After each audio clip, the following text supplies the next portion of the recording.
You're my special friends. Can everyone say hi to my friend? Back from the dead.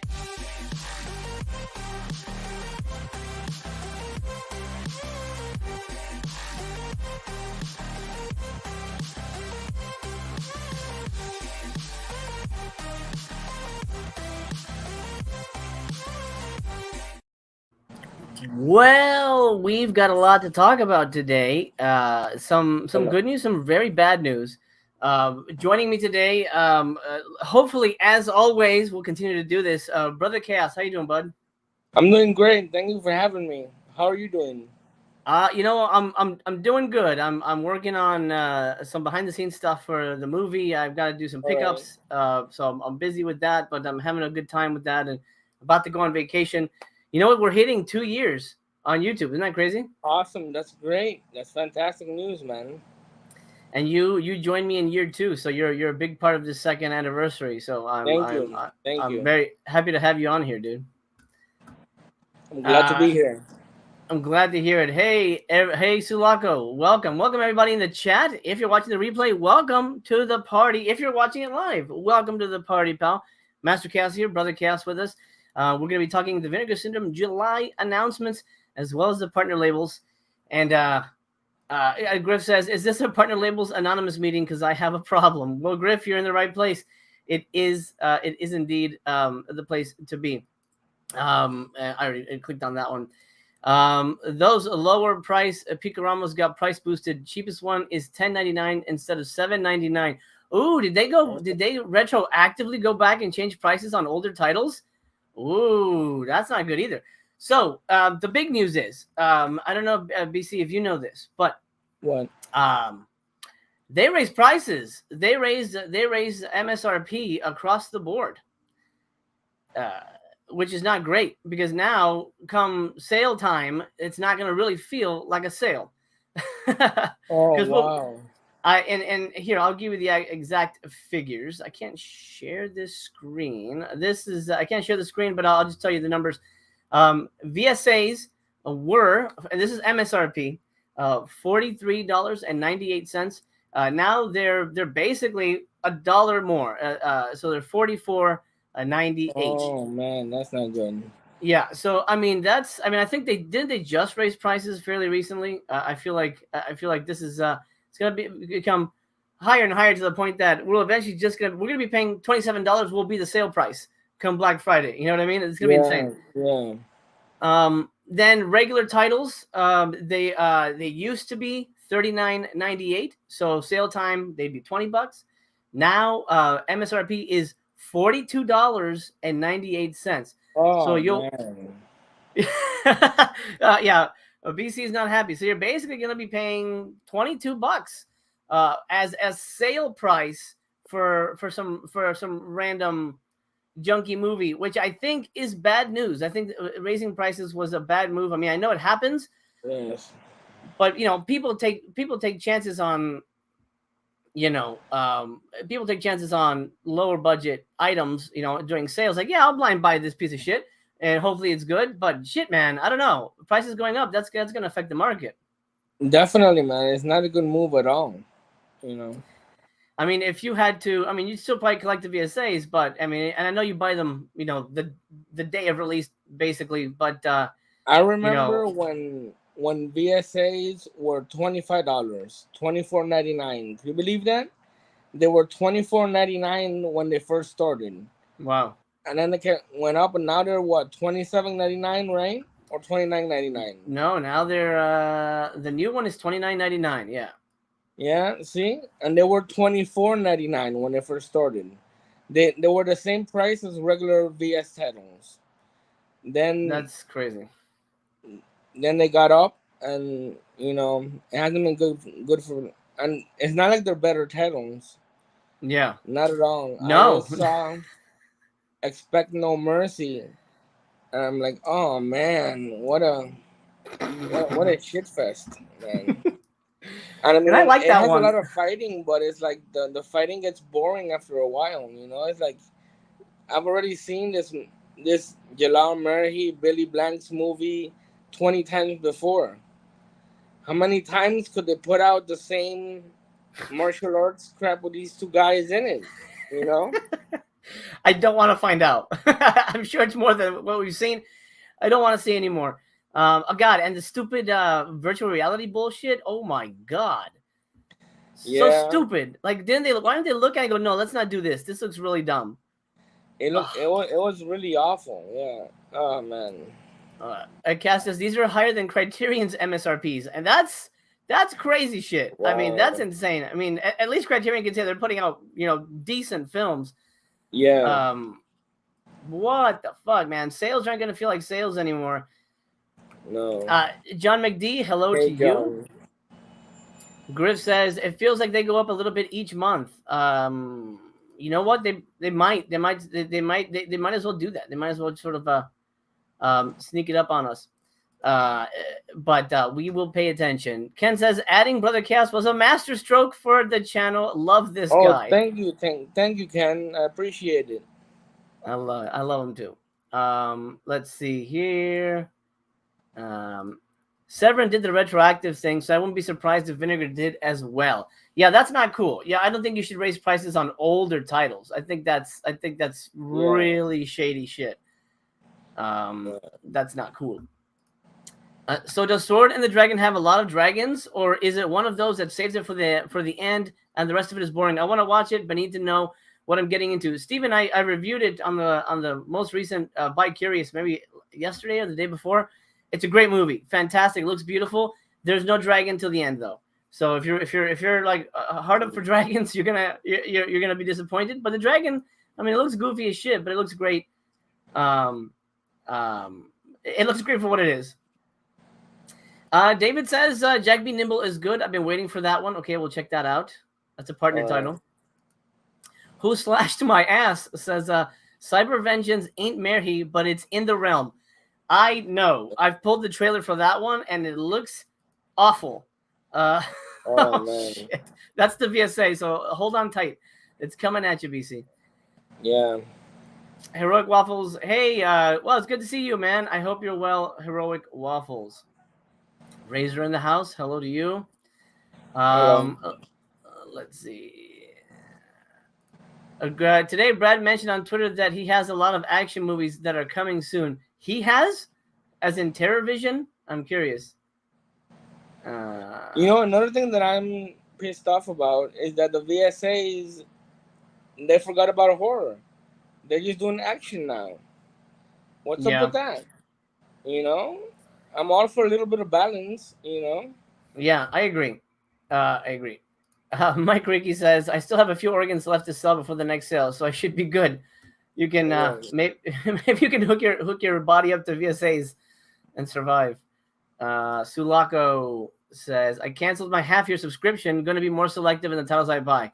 Honestly, if you ask me, subscription only works if you've got like this. If I have a channel, I review the movies. You know, I get information out to people. That I feel like that's the only reason it's worth it. And I have people I can sell it off to. But the normal consumer, I think the subscription is not good. Cody in the house. What's up, Cody? Vinegar Cinema has been disappointing. Severin is my favorite label. Okay. Interesting. Hey, R. Hilton Fine Art, good to see you. Blew a lot on Criterion, VS, and Mondo, and the weekend hasn't even started. Tell me about it. We should jump into the site because that's what we're here to discuss. But a quick Criterion anecdote. The sales going on, by the way, started exactly on the 1st. Usually they kind of wait till the middle of the month. But I went online and I ordered Shaft 4K and Double Indemnity 4K to pick up at my local store. I go to my local store literally 2 hours ago. And I say, hey, I'm here for my order. They give me the movies. And one of them is a Blu-ray. Shaft was only Blu-ray only. Now, of course, there's a $5 difference. You know, it's one of those things where, like, you know, I'm not a big 4K guy, but if I had my pick and I don't have the movies, I might as well get both versions. I might as well get the 4K as well. Yeah. So I said, hey, this is the wrong one. And they're like, no, it's not. That's Shaft. I go, yeah, it's Shaft, but it's the wrong format. No, but it's Criterion. Yeah, I know, but I paid $5 more for the 4K, and I had to show them on the back because they're, you know, they don't tell you in Criterion. I mean, now they started to put a sticker. Actually, Double Indemnity had a 4K sticker, But some of them you have to look on the back, the little wording on the back to see if it's Blu-ray or 4K. So I had to show them, look, Blu-ray. I paid $5 more for the 4K, and so they didn't have the 4K in the store, so I essentially didn't get it. So I didn't get Shaft, but I did get Double Indemnity. But they did order me the 4K. So buyer beware. If you do this online, if you order the title online, it's a 4K. Just be prepared to explain to somebody behind the counter the difference between Blu-ray and 4K. Oh, okay. And I think you said sometimes it doesn't have the sticker on the front. You got to look in the back, right? Right. That's what I'm saying. Yeah. And they just oh, this is Shaft, and they grab it. I mean, it's not their fault. They don't know, but still, yeah. You don't want to go home and wait and discover that you got the Blu-ray instead of the 4K, and then you have to go back and say, hey, you gave me the wrong one. Like, no, we didn't. You're lying. One of those shits. Yeah. It sucked. Baba Fett, hey there, guys. Good to see you. Hope to see an appearance of Pussy Chaos. Hopefully, we will. Well, he's sleeping next to me on his cat furniture, so he might come. Cat furniture.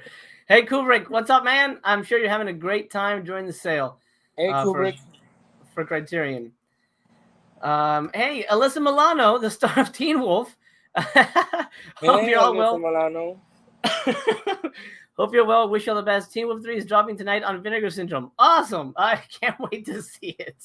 Awesome. That's funny. That's funny. Really funny. Okay. Let's get to the site. We'll do comments as we go. So don't worry. We will all be a part of this. We're gonna watch trailers. And then we're gonna basically bitch about pricing, because that's what we're here for. Did your Headless Horseman movie ever get a title? Get a title? Yeah, it's called Headless Horseman. They haven't changed as far as I know. So we'll see what happens. Okay, so here is July's announcements. For better or worse, we have a VSA that looks like the typical ass garbage. That maybe 5 people say, no, I've been waiting for this movie for years on VHS. I can't wait. One of my favorite movies of all time, Cyber Vengeance. Are you familiar with this, BC? No, not at all. You know what? Righting Wrongs is obviously the big hit of the night. And this is the one that everybody is excited for. But I'm going to save that for the end, though. Not the end, but at least the end of these. Let's start with Cyber Vengeance, because you're the VSA guy. Right. There's the price hike. So these are, not going to be as cheap as everyone hoped. Let's look at this picture. Does this look promising, or does this look like a warning? What do you think, BC? It looks like a warning. Stay away. Stay away. And look at this. They've also done this. They're limiting only one per customer. Yeah, I heard about that. Why do you think they're doing that shit? I don't know. Maybe so people won't set it off on eBay, I guess. Yeah, I mean, if they wanted to stop that, they should release good movies so that people don't have to sell them off. Because they used to be two. Because I used to be able to buy one for me and one for you if I wanted to keep one. But now, most likely, I'm not gonna want this. Let's find out what it's about, and maybe I will want. Okay. Get the cover and knowing that it's more action garbage. Oh man. Yes, I can tell. Oh, Debbie Rochon is in this. My buddy Debbie. That's cool. Okay. Oh, that's cool. In the year 2005, which is in the past now, the prison system has been completely privatized, and cyber prisons have become the new means for housing the guilty. The bodies of inmates are kept in suspended animation while their minds are kept in a virtual reality prison. Fuck. Yeah. Business tycoon R.D. Crowley, which is great. I love Robert Davi. He's literally my favorite Bond villain. Has found a way to capitalize on these virtual prisons by allowing rich men, this doesn't sound good, to pay in order to engage in a form of virtual reality hunting that has real-life consequences for the inmates, which should be illegal. You can't really kill prisoners, but whatever. This is a shitty movie. Will, a guard at one of these prisons, soon finds himself coerced into one of these virtual cat and mouse games. Armed with his knowledge of history, along with his expert skills in virtual reality combat, Will must work with the inmates in order to save their lives and escape from the prison before it's too late. Blah. What do you think, BC?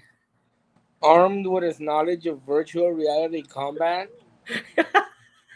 What does that even mean? How is It's it like different? this. Oh man, I just finished watching Expect No Mercy, and now I have this coming my way. Oh well, screw it. You can quit anytime. You know. I know it's a sickness, but you can stop collecting VSAs anytime, sir. Not right now. I don't know. I'm always waiting for them to put out maybe 2 or 3 good ones. You know. Oh, Slash My Ass is a Robert Davi fan too. 2 or 3 good ones. I have no idea. He will kill them with history facts. Yes. History facts. Yeah. The ultimate weapon. I mean, and Matthias Hughes from everyone's favorite TC 2000. Debbie Rochon, who was in one of my films, she's a dear friend of mine. I think she's great. Robert Davi, I really like. Actually, I really do think he's a good actor. But no. A making of 22-minute brand new behind-the-scenes documentary. Finally, we will get the true story behind the making of this movie. I know we've all been waiting to find out, how did they do this? How did they pull this off? I don't know. Look at this guy. All right, let's watch a trailer. Maybe it's not too bad. All right. Mike Riggy says, I'm with you, BC. I've put too much work into getting all the VSAs to quit now. Yeah, that's true. That's funny. Razor says, just give up on VSAs, BC. It's only going to get worse. I hope not, Razor. I hope not. I mean, who knows? Fingers crossed. TC 2000 it's called Trash Compactor 2000. And that's a nice way of putting it. All right, the trailer for Cyber Vengeance, the movie, so nice nobody wants to watch it. Let me see. I know I grabbed it. It's all over. My computer just tossed it all over because it's like, screw you, bro. Come and find it. Okay, hold on. Cyber Vengeance. Hold on to your butts, and I apologize. If there's any nudity, I will have to stop it, but... Kroczcie do świata rzeczywistości wirtualnej. I should preface this by saying I couldn't find an American trailer, so this is going to be dubbed in Polish, I think. Okay. So I think it's going to be better. Gdzie Will odkryje śmiertelne tajemnice więzienia Igway. Oh God. W więzieniu z rzeczywistości wirtualnej roku 2005. Gdzie więźniowie zostają zgładzeni? Jest przestępcą, zasługuje na to, co go spotyka. System więzienny nadzorowany jest przez Aldi Crowleya, który stworzył własną, alternatywną grę wirtualną. Ci przestępcy nie mają inteligencji. Można ich kontrolować. Możesz być częścią ostatecznej rozrywki.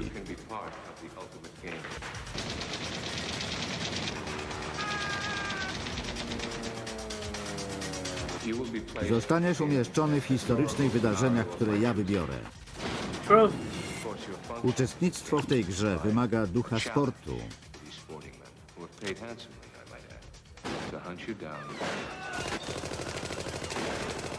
Oni mają za zadanie pojmać cię i zabić.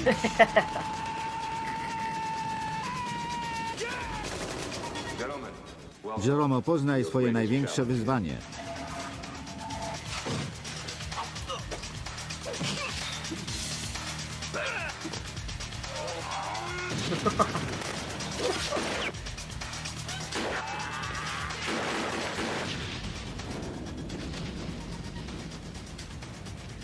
Występują Robert David, Matthias Hughes. Więzienie umysłu. Whoa! Final explosion. I mean, Question, Matthias. Hasn't that blonde guy been in other archive movies? Wasn't he in Tiger Claws? Yeah. He was in TC 2000. He was one of the soldiers in that. Oh, okay. Yeah, he's also the alien in I Come in Peace. I don't know if you remember that one. That's a good movie though. Yeah, I like that one. Video Man says it looks decent for a shitty movie. I gotta say, it definitely looks stylish. It looks like they actually tried with this one. What do you think, BC? I just think it's. I was gonna say cheesy, but I don't know what else to say. That it takes place during different time periods. like I don't know if I'm a fan of like the mobster era, the Vietnam War or whatever, and you're not a fan of the Vietnam War? What the hell, man? It's the best. It takes place in different time periods. That's a little bit ambitious for Vinegar Syndrome Archive movie, but right. I'm gonna be watching it, and if I like it, I'll say I like it when we do our review for it. Absolutely. But right now, I'm gonna say it could go either way. It could go either way, but yeah, I'm not expecting much. No, same here. I do like that in the future they use suction cups on your boobs to connect you to like virtual reality or whatever the hell. Yeah. I mean, I feel like they're gonna come up with a better fucking image. Come on, guys. I mean, this, and then like in the beginning, was he a gargoyle? He was a gargoyle, then he became a man. I don't know what the hell's going on. Something like that, yeah. Yeah. All right, so that's the VSA TBD. That'll be reviewed down the line. Shall we go Jess Franco next? Sure. Now, you're a big Jess Franco fan. Why exactly do you enjoy Jess Franco films? Well, say I used to be a big Jess Franco fan. Hey, Jesse. Okay, but what changed your mind? You watched his movies? Yeah, I mean, and I took a peek before we went online these Jess Franco movies, and I saw both trailers. By the way, both trailers contain nudity, so you probably shouldn't show them. Oh, I have them actually pulled up, but maybe I'll just show it as far as I can go. Then I'll cut them. And they look like 60s art garbage, Oh, yeah. I honestly did not expect anything else from Jess Franco. I'm not a fan of Jess Franco. I've only seen I've only seen 2 movies of his that I really, really liked.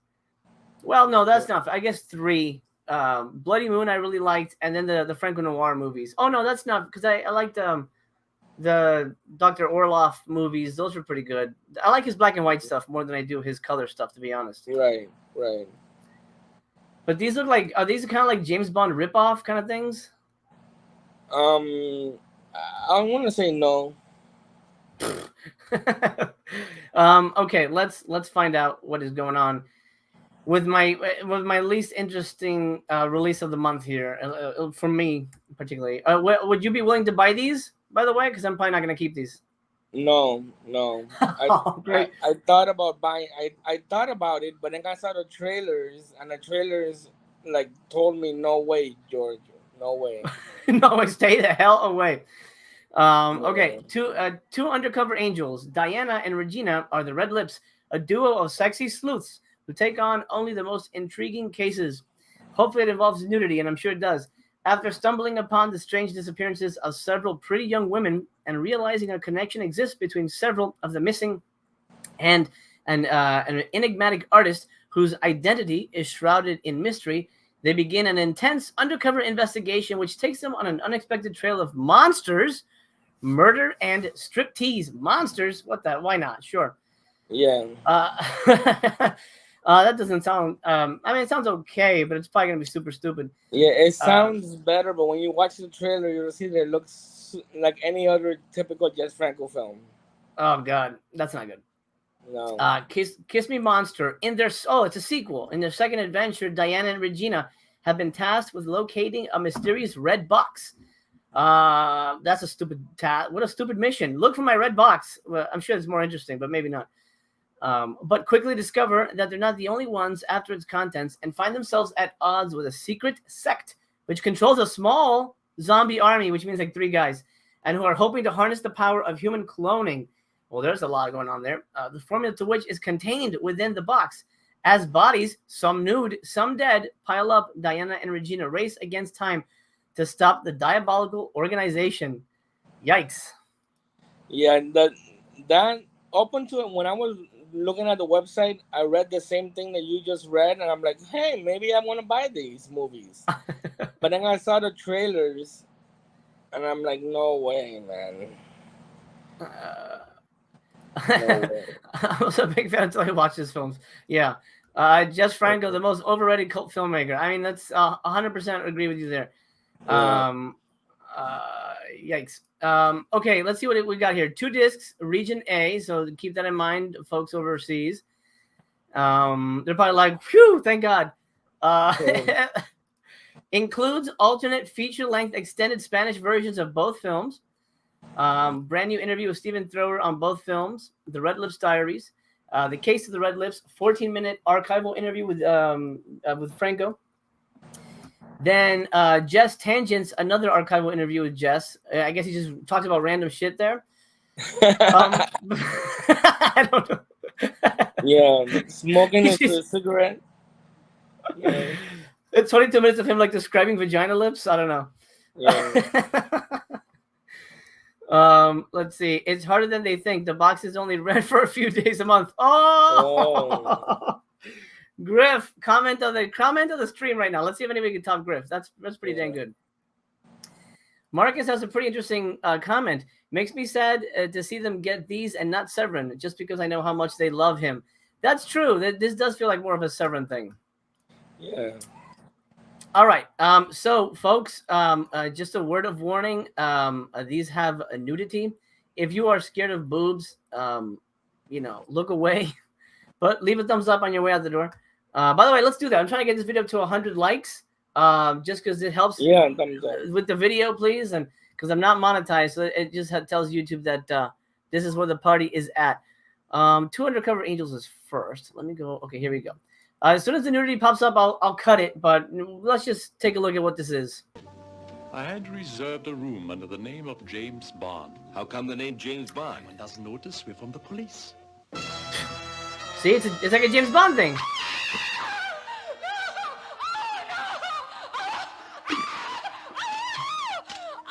I thought you wanted to earn some money. You should think of Hollywood. We need diamonds as big as nuts.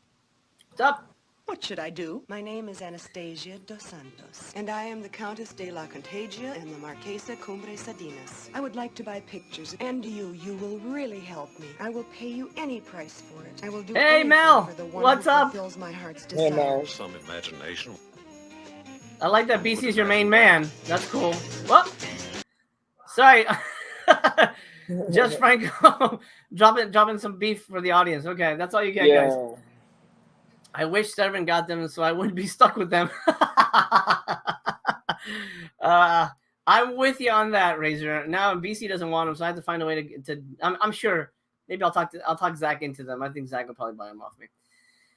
Okay, so that's the Jess Franco double pack of diarrhea. I mean, I say that now. Maybe I'll watch them and I go, man, these are great. But I highly doubt it. I doubt it too. So somebody actually brought up a good point. Let me see if I can go back there. Toronto Jock, welcome. Jack B. Nimble is going to sell out tonight. Let me take a look at that real quick. There is partner labels we haven't even looked at. Let's briefly go over them because there's 13 and some of them are interesting. One I already grabbed because I didn't want it to leave. Jack B. Nimble is the one that, oh, wow. 342 left in stock. Why is this one flying out so fast? I don't know. Alexis Arquette, rest in peace. This is David Arquette's brother. Oh, okay. He passed away. I actually met him once at a party, and he was very nice. He was a very nice guy.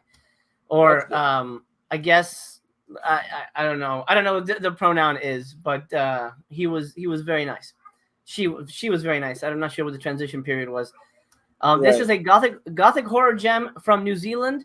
It returns in a brand new 4K restoration from the twisted mind of Garth Maxwell. Comes the tale of separated twins, Jack, Alexis Arquette, and Dora, Sarah Smuts. Interesting name. Smuts Kennedy. Abandoned by their parents as children and separated by adoption, Jack ends up with a sadistic family who bullies and controls him, whereas Dora is raised by a quite normal family, but starts being tortured by extrasensory powers. Both twins feel the pull to find each other again as they grow older, but violence threatens their joining from all sides. The good news is, did I pull a trailer for this? I thought I did. No, I didn't. Maybe we should watch a trailer. What do you think? Sure. Does that plot sound interesting to you at all? It does. But I'm not a big fan of porno labels, but you never know something. Well, except for video violence. Let's see. Except for video violence, yeah. Which is on its way to you. Let me make sure I've got. Look at my app. Hold on a second. I got a new thing to help me get this across. Open up for me. Open up for me. All right, we're gonna pull the trailer for this and we're gonna watch it. But look, if anyone's interested in this, I mean, I would say grab it because it's going out the door. Worst comes to worst, you sell it, and you'll probably be able to sell it if it's flying out the door like it is. It seems like people are interested. Has it sold any while we were here? No, not yet. But 342. Where did it start at? 1,000 units. So yeah, holy shit. Oh, that's why. Yeah. That has sold fairly well. Okay. Yeah. I'd imagine it's up to the partner labels how many copies they print. Yes. They're manufacturing FOMO a bit with a small print run. Absolutely. Yes. But it is, it's working. And so why would they stop? Yeah. Let's see. What is this movie called again? Jack Be Nimble. Okay, let me find it here. I had it organized on my desktop, but then when I look for it, it tosses it all out of whack. Okay, Jack Be Nimble. Let's check it out. Let's see if it's worth a grab. You were white as taste everywhere and overtaking everything. Not a soul. Anything. Not a single soul. Dora. Right there. I slept with you. That you couldn't sleep. Jack. You couldn't. I wrapped my arms around you. It was Dora. Dora. Dora. I'm Mrs. Birch. I'm your new mummy. This one.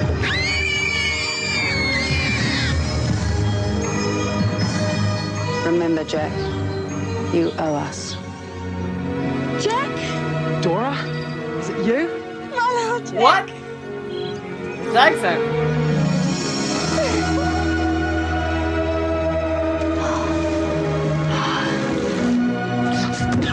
Jack, wait!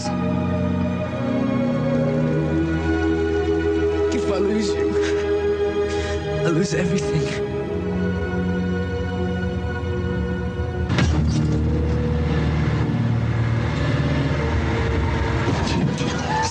Jack, it's home. I can do it all again. Listen, Dora is my sister. Stop punishing me for your life. I can't give you another child.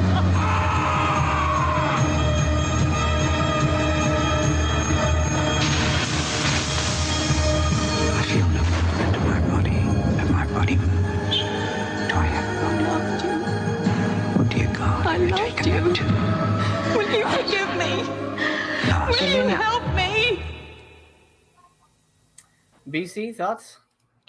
I think it looks interesting. I think it looks competently made. I don't know if I would pick it up, but I think it looks like it could be good. Like, I wouldn't mind watching it, but I don't know if I want to pay for it right now. Well, I'll tell you what. Full disclosure, I actually just bought it. Mainly because with my discount, it was $18.99. But of course, now we're all paying tax, which sucks. So the prices, we used to not be able to have to pay tax. So now things are even more expensive. So it was $20. Worst comes to worst, if I don't like it, this thing is gone 100%. I would imagine I think somebody said by tonight. I would imagine that is the case. Let's see if it reflects my sale. Well, I bought it because it's worth a review. And I tangentially knew Alexis. At the end of the day, it's a business investment, and it's good for the channel, and it's good for at the end of the day, I'm not losing out on anything because I can just I hear you. I can flip it to somebody who may want it in their collection more than me, or I could end up loving the fucking movie, which is possible. All right. So Jack Be Nimble. If anybody's seeing anything else drop below, let me know, and we'll address it immediately. So we can keep people aware of it, but that's gonna go. Marcus B says, "Yikes!" I wonder if that's the trailer or just yikes in general. Okay, Bigfoot time. Now you're familiar with this movie. Do you want to talk about it a little bit without giving anything away? Well, I haven't seen it in a really long time. but I remember having conversations with a friend, and he was telling he considered this one of the worst Bigfoot movies ever, and that caught my interest, and I saw it, and it was bad, but I enjoyed it. So I have seen it, but it's been a long time. So Yeah, this is one of those movies that I think people might have fun with it, but ultimately they might be very disappointed by this movie. I can see that. Without saying too much, but $30. Look at that, $30, guys. This is a But you know standard what? Blu-ray. What? I would say it's better than now I'm gonna get backlash for this. The Legend of Boggy Creek, which I did not like. Well, yeah. Boggy Creek is really more of a documentary-esque type movie, but we have to pay tax now. Yep, tax. Yeah, it's a pseudo documentary, but it's definitely more of a documentary style movie. But I know that one I think it's a creepier movie than no. This is definitely a kind of a goof show, for lack of a better word. This one's goofy, but The Legend of Boggy Creek was just so slow to me and so tame. Absolutely, it's definitely an ASMR type of movie. Yeah. Okay, anthropology professor Dr. Pell has invited his class to a remote cabin in the mountains to research the mythical abominable snowman. Soon after they arrive, strange events begin to befall the students, including sightings of a huge white furry creature. Because everyone knows Bigfoot is white. In America, the whole Bigfoot thing. I'm not going to get into it. But anyway, soon after they arrive, when several members of the group go missing, only to be discovered dead, their bodies horribly mangled. Fears mount that the legendary monster is very real and out for blood. But is everything as simple as it appears? Is it as simple as it appears, BC, or not? Well, what's the question? You said, yeah, Bigfoot is usually brown, but if it's like a cold climate area, wouldn't his fur be white, I guess? Well, I mean, if you want to go down the lore, I mean, I'm a Bigfoot nut, but abominable snowman is referred to the Bigfoots are in Tibet, in Nepal and things like that. So there would not be an abominable snowman in America. He would just be referred to as Sasquatch or Bigfoot or Skunk Ape, and they are normally brown, at least sighting wise, brown or black, something like that. All right, I didn't know that. Okay, there you go. That's good to know. That artwork is hideous. Worse than Master of the World. Yeah, I think it's the same guy too. I think it might be the same guy who did Master of the World because it looks like that. Honestly, they couldn't even think of what to do. At least there's no ass on the cover. I mean, I guess technically, and there's Bigfoot doinks. So I don't know.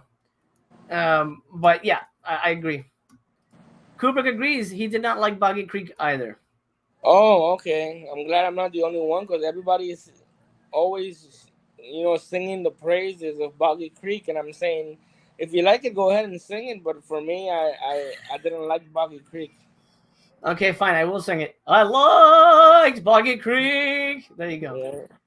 Yeah. Mel says she picked up Cloak but skipped the new stuff. I don't blame you. I mean, you have 2 copies of Dark Tower to watch, so there you go. You're gonna be busy. Region Free, brand new commentary with Roberta Finley, moderated by Casey Scott. Yeti again, a 13-minute interview with Roberta Finley. She's still alive?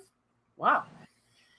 Brand new interview with the producer, locations of Shriek of the Mutilated, and an audio. Ooh, but it's audio. I hate audio special features. Audio essay by cryptozoology author David Coleman, who's studied Bigfoot quite a bit. The audio essays are boring, man. Do you do any of the audio special features? I have in the past, but I don't even remember what movie it was. But typically I don't. No. Gotcha. And in case anybody was wondering, Ed Adlum as the Yeti. So if there's anybody who's curious, now we know. It's always been. Are you going to be keeping this one? Because I wouldn't mind taking it off your hands. I'll let you know. Again, it's been a while. I love Bigfoot movies, and so I have to kind of rewatch it to see if it's gonna stay with me or not. I'll let you know. All right. I don't have. Did I? Oh, I did pull a trailer for that. Let's see if people have any interest in this. Kubrick says Boggy Creek was kind of a bore. Yeah, you kind of really have to get into it. He says, I like the artwork. It reminds me of my aunt who farts a lot. Great. I'm glad they were able to tap into your family there. Shriek. Where is it? Okay. And now this is as good a trailer as I could find. It's a little rough looking, but hey, it's part of the fun. Of it will live with you or die with you. But you it doesn't look like this, don't worry. The shriek of the mutilated. The abominable snowman, the Yeti, or is it? A scientific expedition that turns into a nightmare for all but a few, with the surprise ending of the year. Sometimes it almost sounds like something human. Find anything out there? Well, Dr. Prell thinks we might. Oh, Prell's got a thing about snowmen. The trouble is that people believe that garbage of his can get themselves in trouble. It's the damnedest thing, Ernst. If it isn't a Yeti, I can't imagine what it could be. I could see it as it was chewing the flesh of Tom's leg.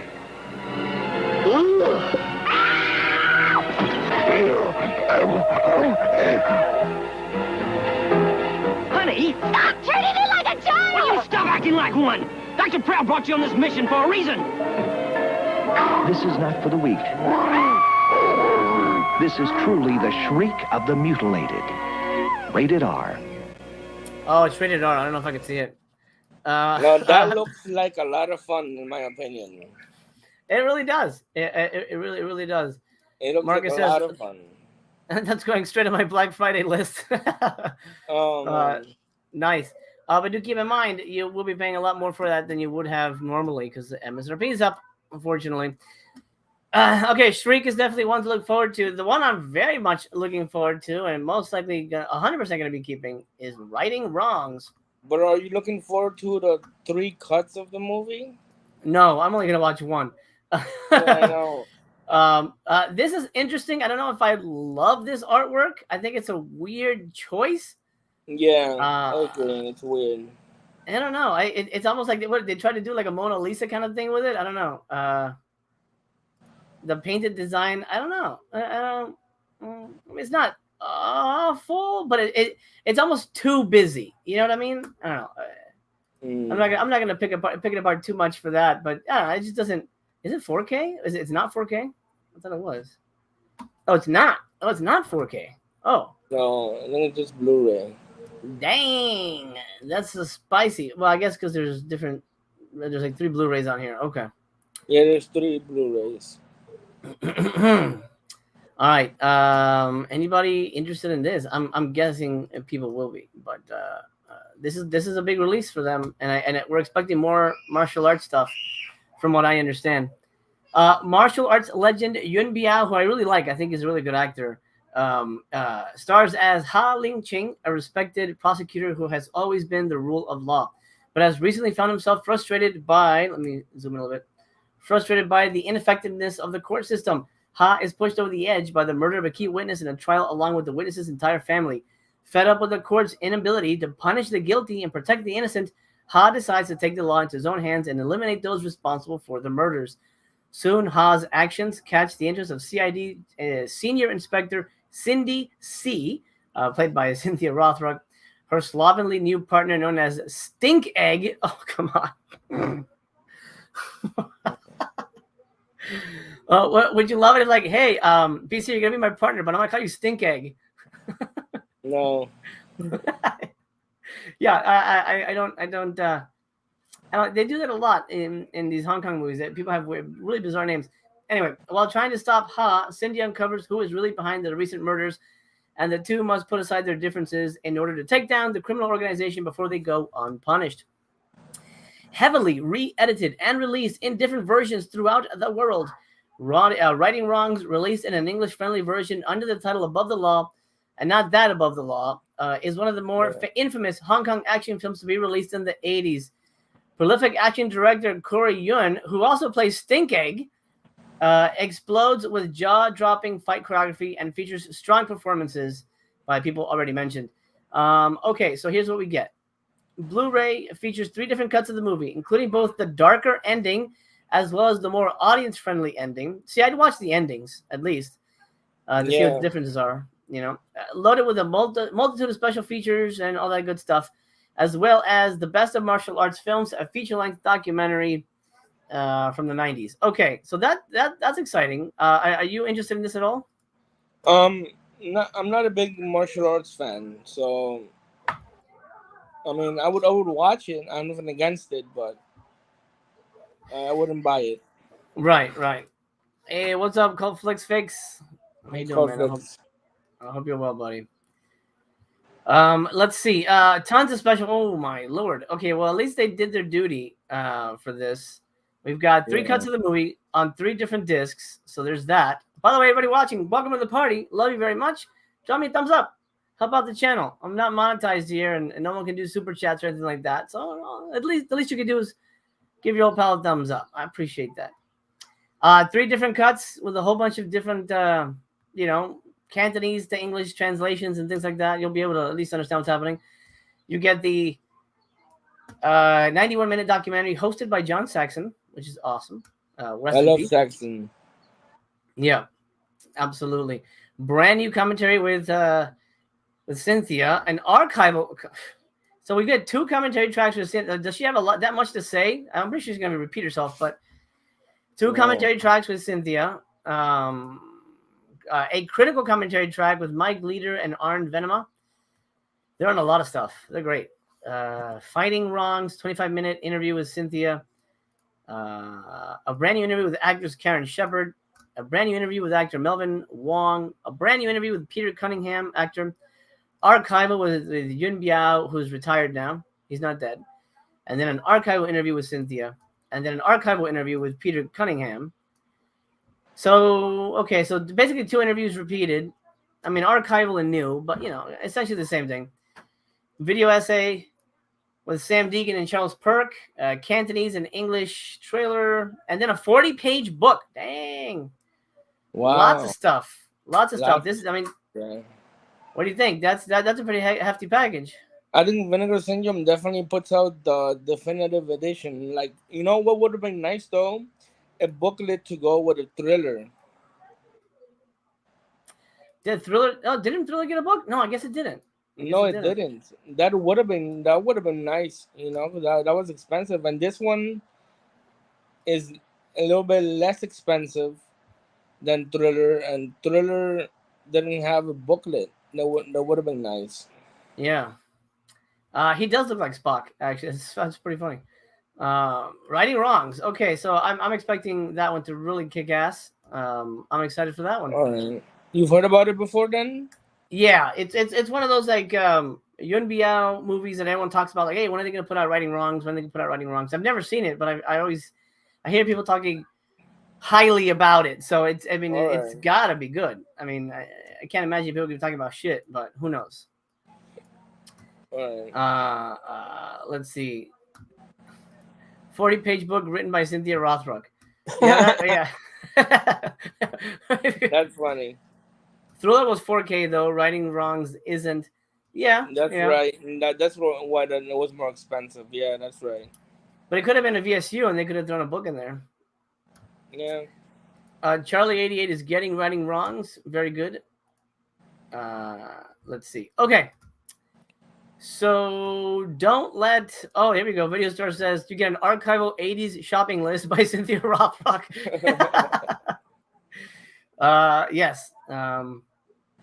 Let's see. Okay, so I hear this being talked about in the chat. So, but I'd rather go in order. We'll talk about Lux in a minute. Let's start with "Don't Let the Angels Fall." Whatever you do, BC, don't let the angels fall. All right.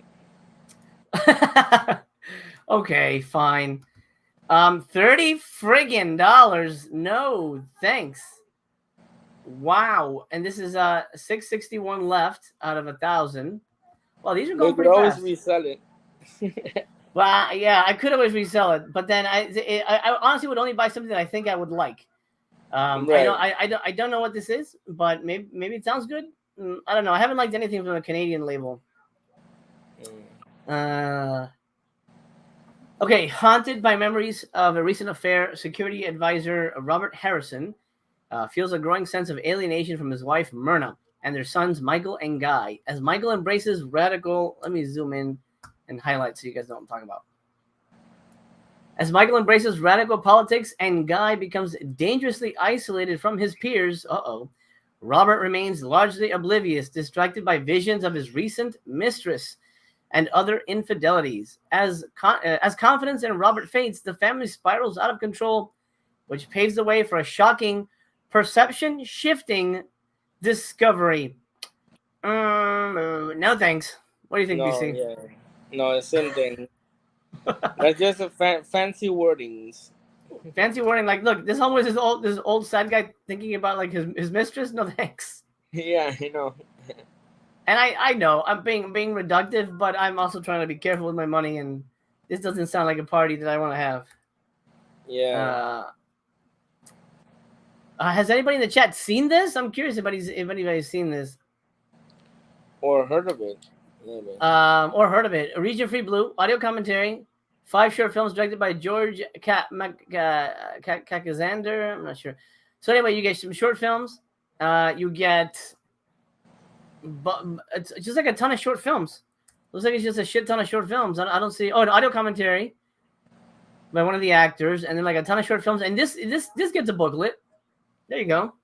So you get a booklet for this movie. Don't Let the Angels Fall. I'm gonna pass. BC's gonna pass.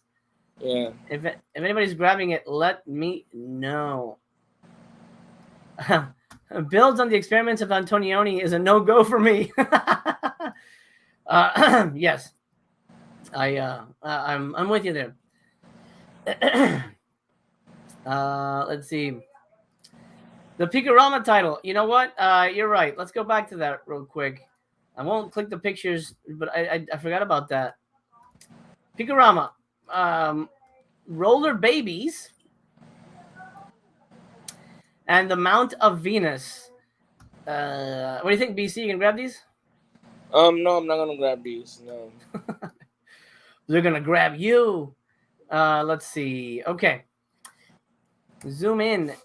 Enhance, as they say in Blade Runner. Oh wait, there's 2 of them. There's 2 sections here, so I'll select this. Oh, come on. In the future, sex will be illegal. That's ridiculous. But there will be roller babies. Oh, that's so stupid. In a dystopian world where sex... That's the stupidest thing I've heard. In a dystopian world where sex has been deemed a punishable offense to reduce the population, the only form of carnal release can be experienced through explicit action on TV. With an oversaturation of hardcore programming, Sherman Frobish's network is taking a dive until he devises... I'm going to put my fan up here because it's hot as shit. Until he devises an ingenious plan to regain viewership. Roller Babies. Carter Stevens' loving tribute to sci-fi, pulp, and comic books is a light and breezy comedy and stars Terry Hall. Well, I'm not familiar with. The Greek god Jupiter, the second movie here. The Greek god Jupiter cannot understand why humans no longer worship his strength and virility. In an attempt to prove his worthiness for praise, he travels to Earth on a mission to seduce as many young women as he can, hoping to earn their devotion in the process. All the while, Jupiter's fellow gods and goddesses form a literal Greek chorus, tracking and assessing his carnal pursuits. Sublimely goofy and starring Georgina Spelvin and a whole bunch of other porn people. Mount of Venus is equal parts laughs and explicit action. I wonder how people feel about comedy in their adult films, because I'm not really in it for like the laughs myself. But what do you think, BC? I don't know. I think it could be fun, I guess. Roller Babies has probably a better plot than Cyber Vengeance. Yeah. Probably. Roller Babies featuring a commentary, archival commentary by Cynthia Rothrock. Actually, in reality, no special features. The movies are special enough, apparently.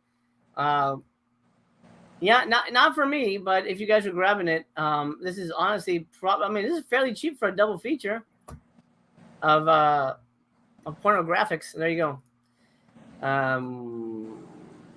I'm sure those sell well. I can't imagine that they're doing poorly. I'm not sure.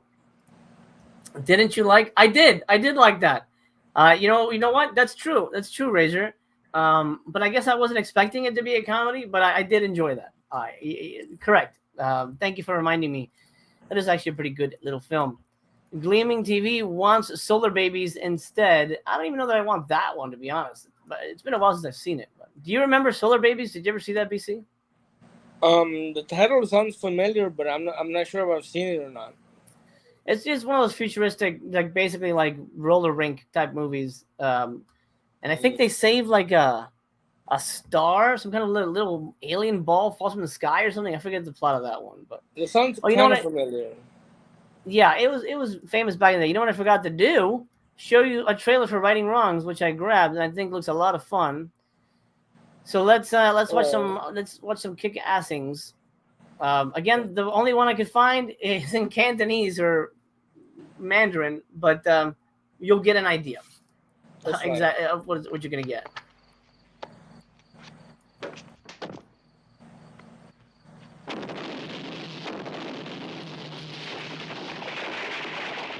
Oh, that wig is amazing. Oh.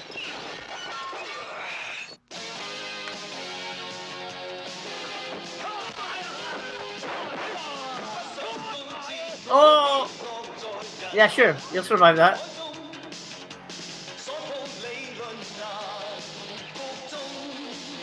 Damn, that's scary. That's scary, man.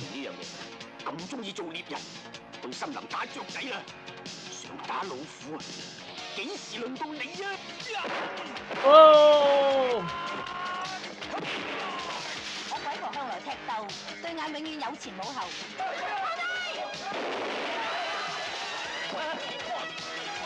I'm pretty sure she's dubbed. Yeah. Oh! Look at, oh my god, this is, holy shit! That's scary.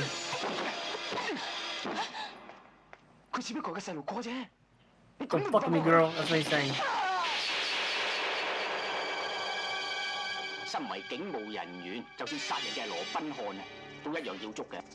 我哋的法律唔係要嚟伸張正義、除暴安良嘅，而係要嚟保護嗰啲殺人唔眨眼嘅殺人兇手。I'm sure it'll be really good when we know what he's saying. 以暴易暴嘅方法，我都識做。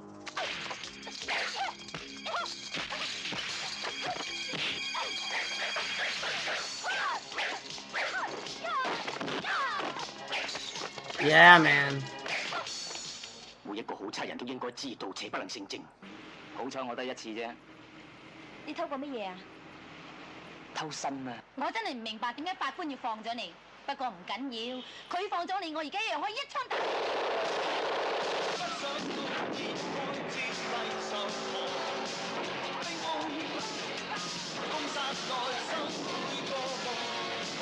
What's good? 我中意火車前進嘅大無畏姿態，同我做人嘅原則一樣。啱，你應該知道火車前進嘅第一個原則唔係大無畏，而係循規蹈矩。火車一旦出軌，就會車毀人亡。又何必扮成執法先鋒咁衝鋒陷陣，好危險嘅。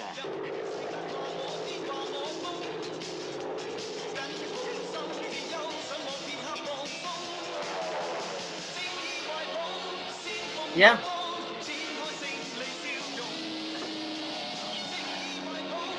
Yeah, I'm not sure if it's her or not.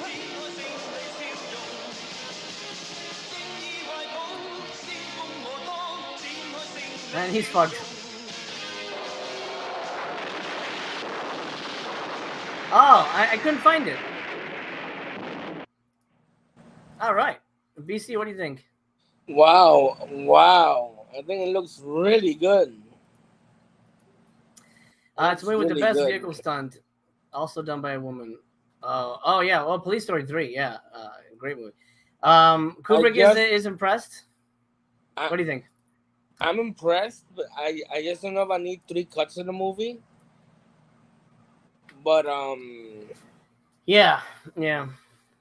But yeah, it looks really good. It has the intensity of Hard Boiled, you know. Yeah, I mean, all those Hong Kong movies really have that energy, which is why awesome. I like. That's why I like, honestly, only Cynthia Rothrock stuff from Hong Kong, because her American stuff is pretty bland. It's like TC 2000 shit. Oh, you know, man. like that's like you see the choreography and the stunts in that movie. That's Hong Kong. They don't do that shit in the American ones, you know. So that's right. That's true. You know, Barnabas in the house. This whole month is a pass. Nothing. Okay. All right. Everybody thank Barnabas for the Crypt of Christopher Lee Volume 2. Thanks to him. Thanks, Barnabas. Thank you, buddy. Which cut will you watch? I don't know. I guess the longest cut. I'll do some research and see which is like the whatever director's cut or whatever the best cut. But I'm not. I don't have time to watch 3 cuts, man. I have no. By the way, I should give you an update on my my letterbox goal to watch 1,000 movies this year. Mm-hmm. Let me see. I'm gonna reset my things and make sure that I get the actual count. As of July 1st, I'm at 611 movies so far. Wow, you can do it. You can do it. Yeah, I think I can. I can. I think it's gonna happen. I'm excited. Thanks, MC, for reviewing it. Oh, well, you're welcome, pal. Chris is excited. Okay, great. Looks like people are going to be enjoying it. All right, back to partner labels. Did I see every trailer? Oh, 100 people watching. Hey, all right, we hit that magic number. Remember, leave that thumbs up, guys. It really helps the video, and it really helps tell YouTube that this is where the party is at, especially since I'm not monetized. I really do appreciate thumbs up. Really makes the world go round here on YouTube. Okay, okay, Heartbreakers. That's where we left off. Let's see. Did I watch all these? Oh, I've got 2 more trailers that I pulled, and we'll get to those. Heartbreakers. This is a Fun City editions. I know you haven't really collected these before, right? No, I have not. No. I've collected Saturn's core and been disappointed with one of them, and the other one I kind of did like. I kind of did like Burglar from Hell. It's not great, but it's almost like so really bad that it's kind of fun, you know. Gosh, okay. Oh, cool, James. Yeah, James has seen it before, so he vouches for it. Cult Flicks has picked up Heartbreakers. He's a big fan of Fun Cities. Oh, awesome. That's good. Will you be doing an end-of-year 1,000 film extravaganza, maybe a top 10? You know, I probably will. I mean, we're definitely going to be doing the best of 2022 live video like we did for 2021. We're also doing the Slippy Awards. Have you heard about the Slippy Awards, BC? In passing, yes, but I don't recall exactly what they were. So, Mr. Skaz came up with this. At the end of the year, we're going to have an Oscars here on the channel called the Slippies. And it's going to be basically an award show to honor the best slip covers of the year. Awesome! So I'll definitely have you on for that. You know what? Since you're here, I forgot I was going to text you about this, but I'll tell you right now before we talk about Heartbreakers. Let me cover the picture. I saw an amazing movie. I just reviewed it on By Curious, and I think you will love it. So I have to cover it. This is the slip cover. It's called. Oh, hold on. How can I cover it so you can see? Okay, I'll do this. It's called Maniac. Where's the thing? Okay, Maniac Driver. It's a recent Japanese movie. It calls itself a Japanese giallo, and holy crap, it's really, really good, really stylish. Lots of boobs. All the girls are porn stars. All right. And like it's a really good. I think Taxi Driver by way of Category 3. Oh wow! Okay. I would grab if you're interested. I was gonna show it to you if you ever make your way back down here. We haven't talked about you coming to visit this year if you wanted to. Okay.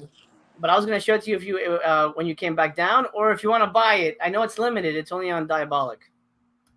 Oh, okay. Well, let me think about it. I'll get back to you. Gotcha. I'll do my research on it. Yeah, please do. I really, really enjoyed it. More than I thought. I thought it was gonna be one of those things that like, it's not for me. And then I was gonna tell you about it, and maybe you'd buy it from me. But hey, Fat, what's up, buddy? Enjoy your work, and we'll see you soon. Video Man has a question about Jawbreaker. Let me go back. Probably a dumb question. Have you seen Jawbreaker? I have seen it when I was little, but I don't remember anything about it. I see everyone calls it so great. Jawbreaker, is that the one with Rose McGowan? I think that's Rose McGowan. I think it's okay. I mean, I don't think it's an amazing movie, but I haven't seen it in forever. I haven't seen it. Where can you pick up Maniac Driver? You know what? I'll take it off the slip, so because that's the titty slip. Maniac Driver. Here's the cover. Here's the alternate. Isn't that neat? It looks like kind of like one of those old movie posters. It's a new one, but man, really impressive movie. Diabolic is where I picked it up, and I don't blind buy, but there was something about it that just called to me. I don't normally. Bubes, yes, indeed, the ultimate, the greatest. Slippy's subcategory. Best slip with nudity. Absolutely. And by the way, and this is going to be a community vote. So when we get closer, I will do the polls. Lots of polls, and I'll make sure that everyone get everyone's voice is heard. R. Hilton didn't like Maniac Driver. Okay, that's fine, man. That's cool. Okay. I think maybe I was just expecting not to like it. Maybe that's why I liked it. I don't know, but. Yeah, it's funny. Perception is funny sometimes. Oh, by the way, Diabolic only has 2 copies of Maniac Driver left, so if anybody wants it. Video store, will there be an in memoriam section for all the limited slips we lost this year? Probably not. There's probably too many to mention, but I might do something funny like that. We'll see. It's down the line. We'll plan it. Heartbreakers. Really gorgeous artwork here. I do like this. It looks like he has a demon eye. I don't know. They forgot to color his eye here. That looks weird. I don't know. Maybe he looks like that. That's weird. And here they just kind of. I mean, it's kind of nice. What do you think of this slip? I think it's nice. Yeah. Bobby Roth. I'm not familiar with this filmmaker. 3,000 units. This one stars the amazing Peter Coyote, also known as one of the bad guys in E.T. Los Angeles painter Arthur Blue and businessman Eli Kahn are the best of friends, commiserating and competing always, whether on the racquetball court or in the singles bar. When Blue's long-term girlfriend Sid leaves him for a more successful artist, Eli's father passes away. And Eli's father passes away. There's so many parentheses.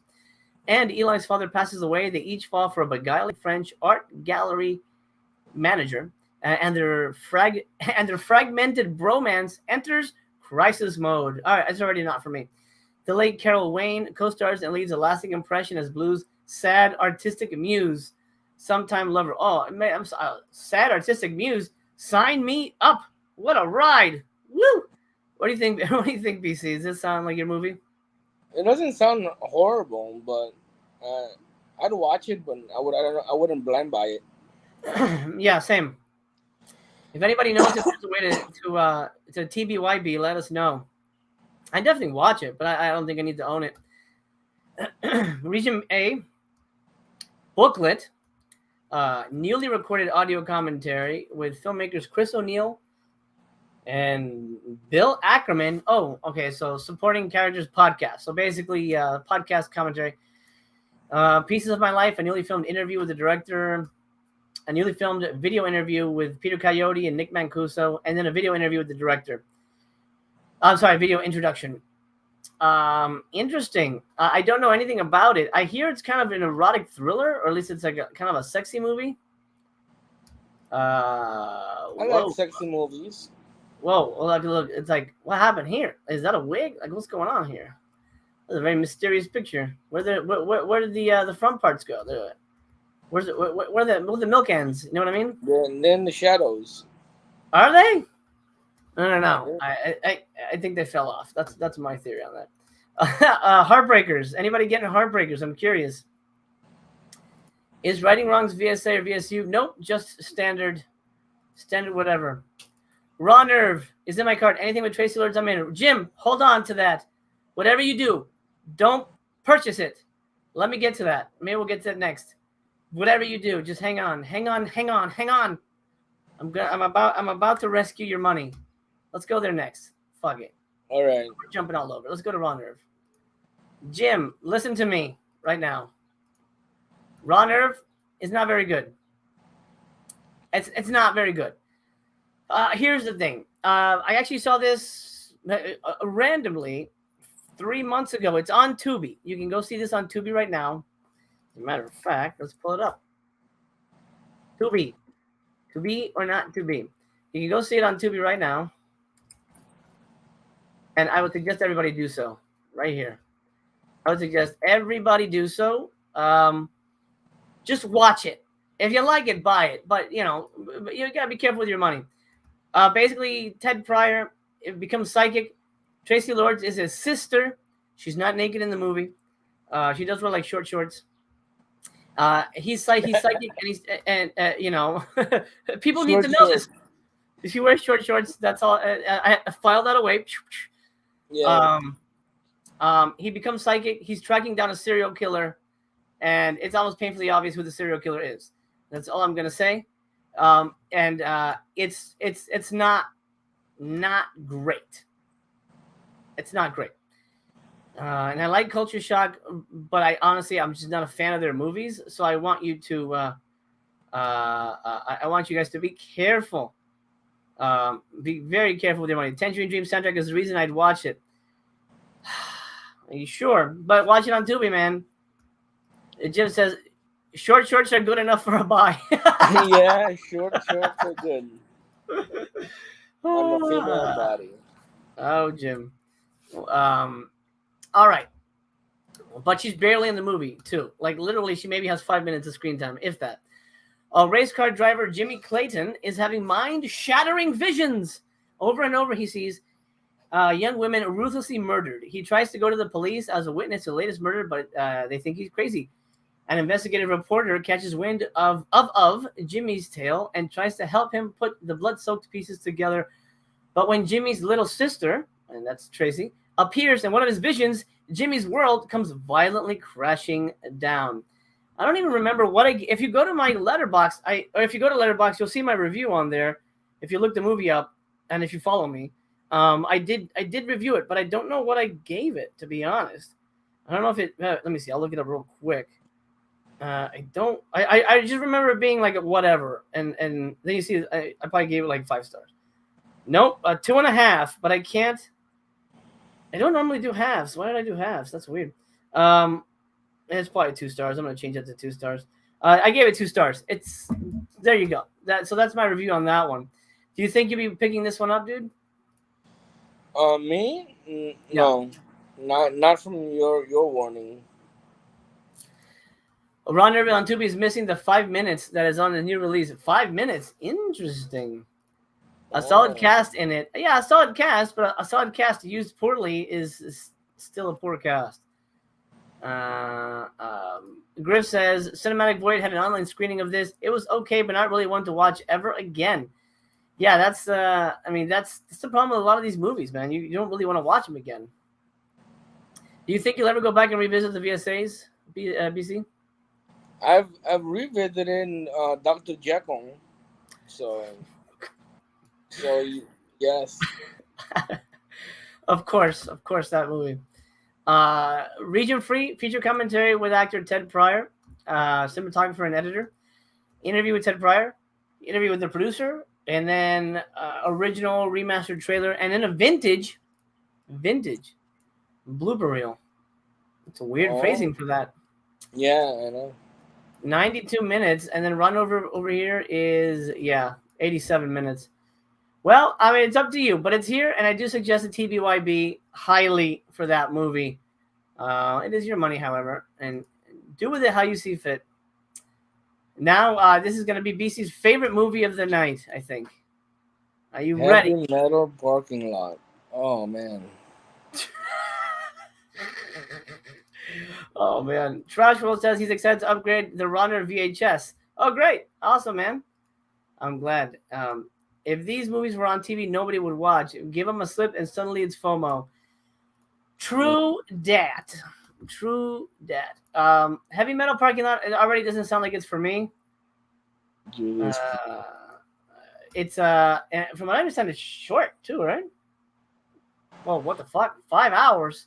Well, it was a short movie. Oh shit! Oh my god! What the fuck? Okay, there's a lot of crazy shit on here. Circle Collective. This is it's limited to 2,500 units. There's a lot here, so I'm gonna grab this and do that. On May 31st, 1986, John Hine and Jeff Krulik filmed Judas Priest fans in a concert arena parking lot in suburban Maryland.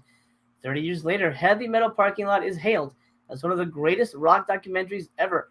It's a definitive cultural touchstone for the 1980s metal scene. Spandex, big hair, denim, mullets, muscle cars, and beer. Heavy Metal Parking Lot launched a parking lot genre that continues to resonate today with sequels, screenings, concerts, a reality TV series, and fan-generated films and art inspired by the 1986 original. Welcome to the world of Heavy Metal Parking Lot. Hell yeah. What do you think? Wow, I'd watch it. I would try before I buy, though. You know? Mm-hmm. This deluxe limited edition 2-disc set includes Heavy Metal Parking Lot alongside related films, Heavy Metal Picnic, Heavy Metal Basement, Neil Diamond Parking Lot, and hours of supplements in addition to an assortment of other features by director Jeff Krulik. I mean, this seems like the ultimate parking lot box set to me. I didn't know there was such a thing. Well, I don't think parking lot films. Let's see. JJ, did you buy Maniac Driver? Looks like it's sold out already. Heavy Metal Parking Lot is a live-action Beavis and Butthead. Oh, jeez. Oh, man. Is this SOV? I mean, I would imagine so. I don't know. Let's look at some images. What can we expect in Heavy Metal? Oh, yeah. Oh, my God. No, thanks. No. Why would you want to see this? Drunk people waiting for a concert in a parking lot? Why would you make this movie? It doesn't sound that bad. I think it's fun. All right, I'll buy you a copy. Okay, you get Heavy Metal Parking Lot, Heavy Metal Basement, Picnic, Neil Diamond Parking Lot, Harry Potter Parking Lot, a whole bunch of stuff, and then Ernest Borgnine on the Bus. What the shit? I'm curious what the hell that is. You get King of Porn 2. I guess these are all movies or shorts. I mean, I would imagine these are all shorts because this is 5 hours plus. I can't imagine these are. I think Heavy Metal Parking Lot's less than an hour, but I'm not 100% sure on that. Anyway, not for me, but maybe you want to get it down the line, BC? I'll watch it first. Was that David Hess with a beer bottle? People might buy it if it was. David Hess is much cooler. Money saving tip: YouTube 80s parking lots. There you go. TBYB tip. That's amazing. JJ Gem says, "Yep, it's the boobs. You got me. You will enjoy. You will enjoy. They don't skimp on that, and it's a good plot to go along with it." Okay, then let's talk about Lux Eterna, which is an expensive title, and this is not 4K. I actually did read a little bit about this one. I'm familiar with the director, Gaspar Noé. Mm-hmm. I could have pulled the trailer. Didn't he do? Is he the one that did Irreversible? Yeah. Yeah. He did. This movie is basically designed to give you a fucking headache. So that's why I will not show the trailer. I looked it up on YouTube, and it before it starts, it says, "Warning, flashing. If you have epilepsy, don't watch this." And I don't have epilepsy, but I'm like, I hate flashing shit. Like, if it is just too annoying, it's like, this is stupid. The whole trailer is designed to put people into a coma.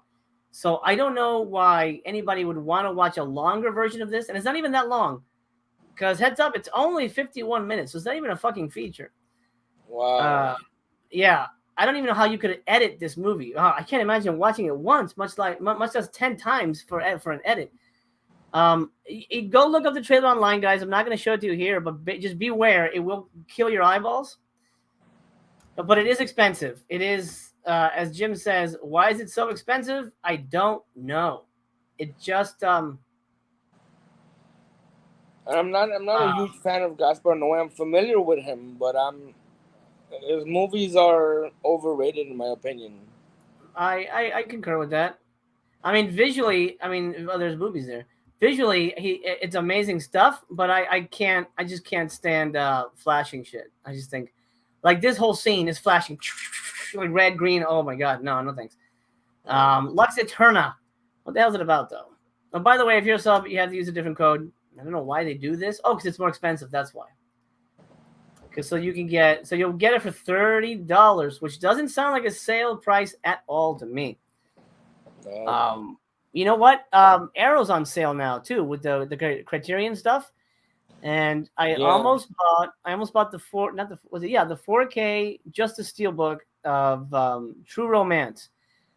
But that's a good one. It's a good movie, but the sale price is $30, and I was like $30 is what the normal price should be, man. I feel like that's way too much for a sale price, so I decided to pass. Yeah. Trash World says more like Gaspar. No, really don't like that director. Right. Video Man says it's good. That's interesting. Let's see. David Becker is also crazy like UBC. I've watched Dr. Jekyll twice. Obviously, an influence on Cronenberg's Videodrome. Is it? I think he's being sarcastic there. Yeah. I'm sure he was much cheaper without the slipcase. Yeah, but are you still paying for? $22 with sale. But then again, people are gonna buy it. They're gonna buy it with the stupid plastic, or I should say, the cardboard on it, which says, "Look at this. Thank God I am an atheist." Oh, okay. Interesting. Okay, let's read about it. Oh, this comes with a fucking book too. 60-page book too. Wow, 60-page, man. Actress Beatrice Dahl and Charlotte Gainsborough are on a film set telling stories about past productions and burning witches at the stake. Meanwhile, technical problems, ego, and psychotic outbreaks gradually plunge the shoot into chaos. See, that's interesting. If it's about filmmaking, I didn't know it was about filmmaking. If it wasn't for the flashing shit, I'd be interested in taking a look. But I don't think I could sit through it. Even at 51 minutes, I think that's too much. BC, I would like you to go watch the trailer when you get a chance, and then let me know if you think you could sit through a whole movie like that. All right. Yeah, you don't have to do it now, but Yeah, I know. Crazy. 2 discs. So I guess there's a reason for it being expensive, but you get 2 discs in a big ass book, so I guess it makes sense why it's a little more pricey. Yeah. Introduction by Noé, commentary with Noé and Beatrice Dahl, behind the scenes photos, and then an interview with cast member Carl Glusman. What's in the second disc? And then split screen video essay, and then you get short films that inspired Lux Eterna. So. Oh, interesting. So you get some short films by other filmmakers. Pierre Pasolini is here, which is interesting, and Kenneth Anger, who's a huge queer filmmaker here in Los Angeles. He's very well known. He's kind of a revolutionary. Right. His movies are very weird though, so I can understand why Noé is a big fan of his stuff. Did anybody bite the bullet? Did anybody pick it up? Nice packaging with the case and the book. Let's see. Let's see.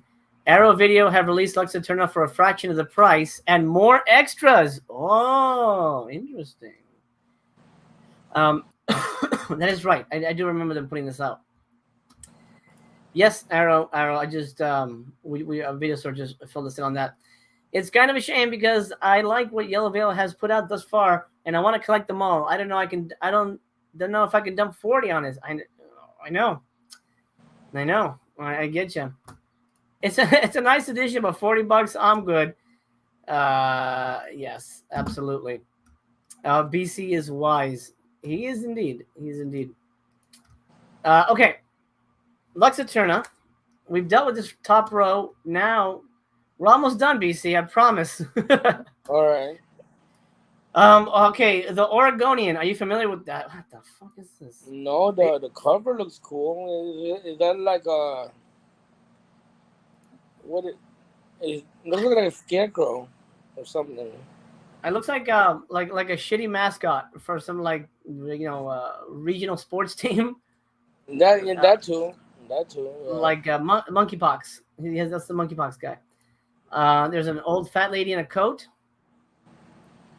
Oh, that's not good. Your first image is an out of focus shot. Don't do that. Oh wow. Oh geez. Oh wow. It really is a mascot. Oh yeah. What the fuck? Spoilers? What? Okay, this is interesting. I have no idea what this is. Okay, what it's about. That's a very strange set of images. There is a place where the skies are wide and the forests are thick and strange. You can lose yourself forever in these woods. You'll meet truckers with problems and old women with strange powers. You may even make a furry friend. Just be sure to stay quiet. Spend some time with a woman from Oregon, or Oregon, I guess is how they pronounce it, who is lost on the road and running away from her past. Now she has a chance to experience everything the grotesque Northwest has to offer, whether she likes it or not. Oh man. What? I mean that definitely is SOV. That ain't no. Maybe I should pull the trailer. In the chat, let me know if you guys want to watch the trailer for the Oregonian. Let's see. Region free Blu-ray commentary track with the filmmakers. Some short films, behind the scenes, trailer, and then this gets a booklet too. Fucking 20 pages. Wow. What do you think? Without seeing anything about it, do you think that's interesting? The Oregonian? I think so, yeah. The trailer for the Oregonian is worth showing. I'm digging it. Yeah, let's watch the trailer. Yes. Trailer, please. Okay, 3 votes in. Yeah. Let's look for it. The Oregonian. Oregonian. I love Oregon, actually. I'm a big fan of that state. I spent a nice summer vacation there with the family before the pandemic. We hung out there, and it's great. Portland. We did Portland. And we wanted to do. They shot Goonies there. Oh, really? Cool. Yep. I wanted to go to Astoria, but did not get a chance to make it in that area. Okay. Oregonian, hold on to your testicles. And if there's ladies present, hold on to the other parts that are not testicles. Oregonian. Let's look for it here. Alphabetical order, because that's how they do it. Where'd it go?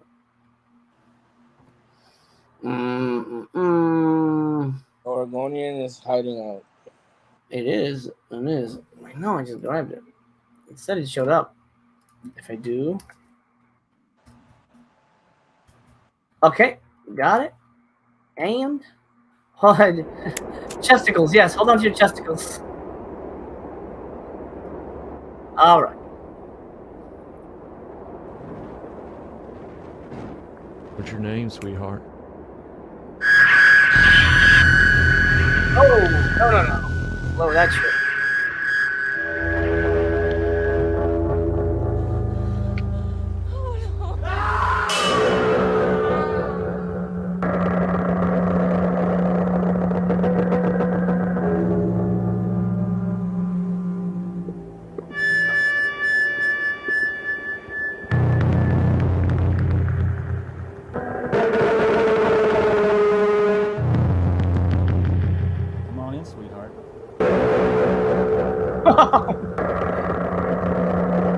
Oh no.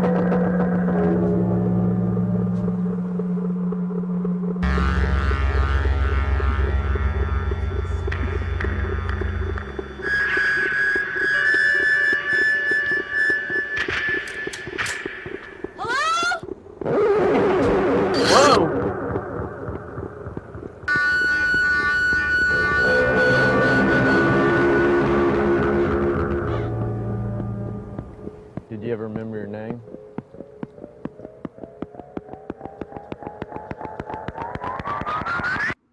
No. Oh.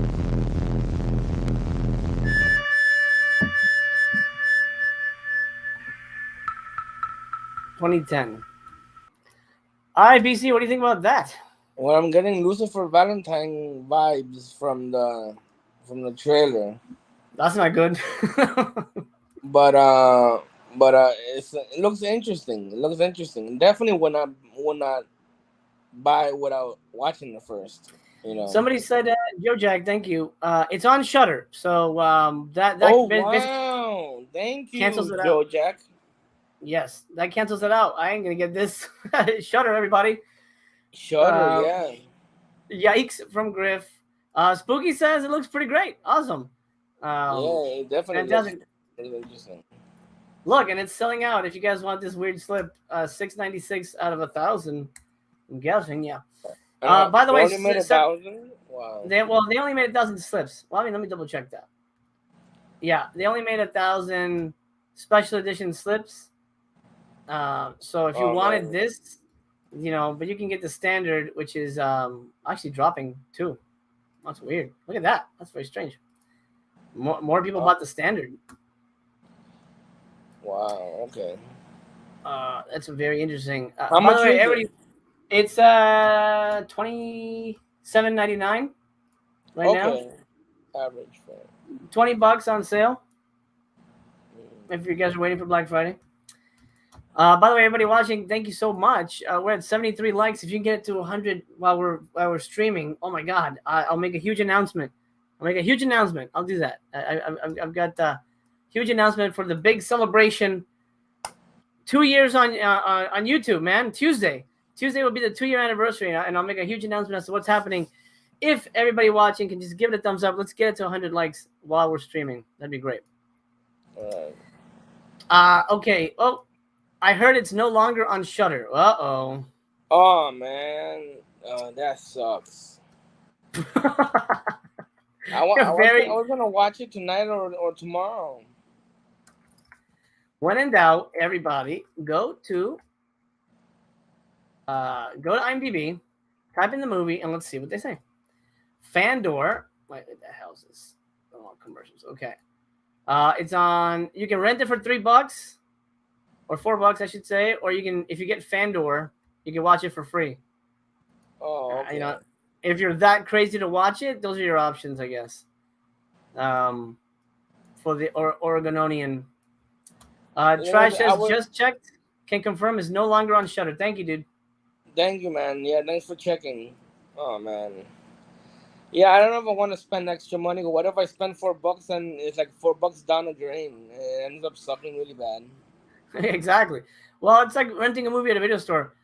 I do have a huge announcement ready to go, just in case. I always have fun things to share. Yeah, no, I mean it's like renting a movie at a video store. If it sucks, at least it's $4. It's not, $30. Yeah, you're right. All right. Which, by the way, would be with tax. So you'll be basically paying $30 for a very strange movie. Yeah. Now let's talk about a movie that is way too fucking expensive. This is probably the worst move of the month.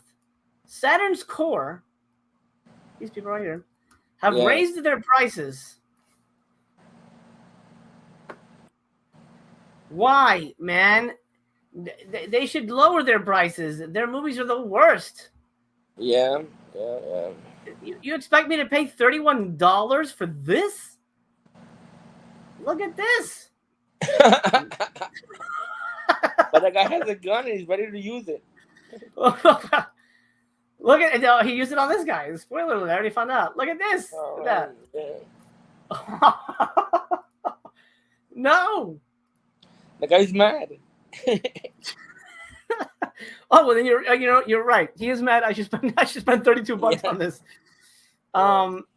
No, man. What are you doing? Don't raise prices. Yeah, I predict this thing's not gonna sell out anytime soon.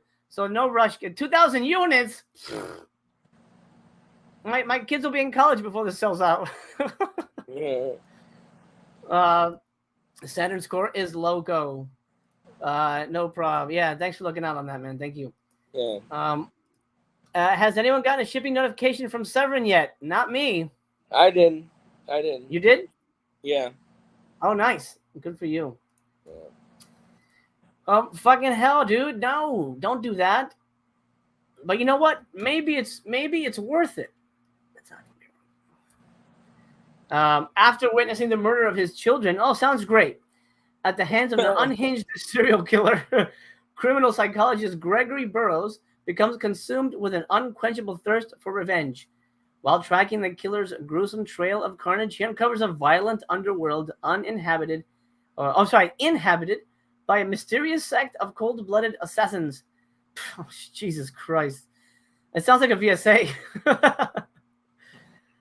His journey culminates with an unforgettable climax of vengeance, an explosion of edge-of-your-seat suspense, unexpected plot twists, and a high-caliber hail of bullets and bloodshed.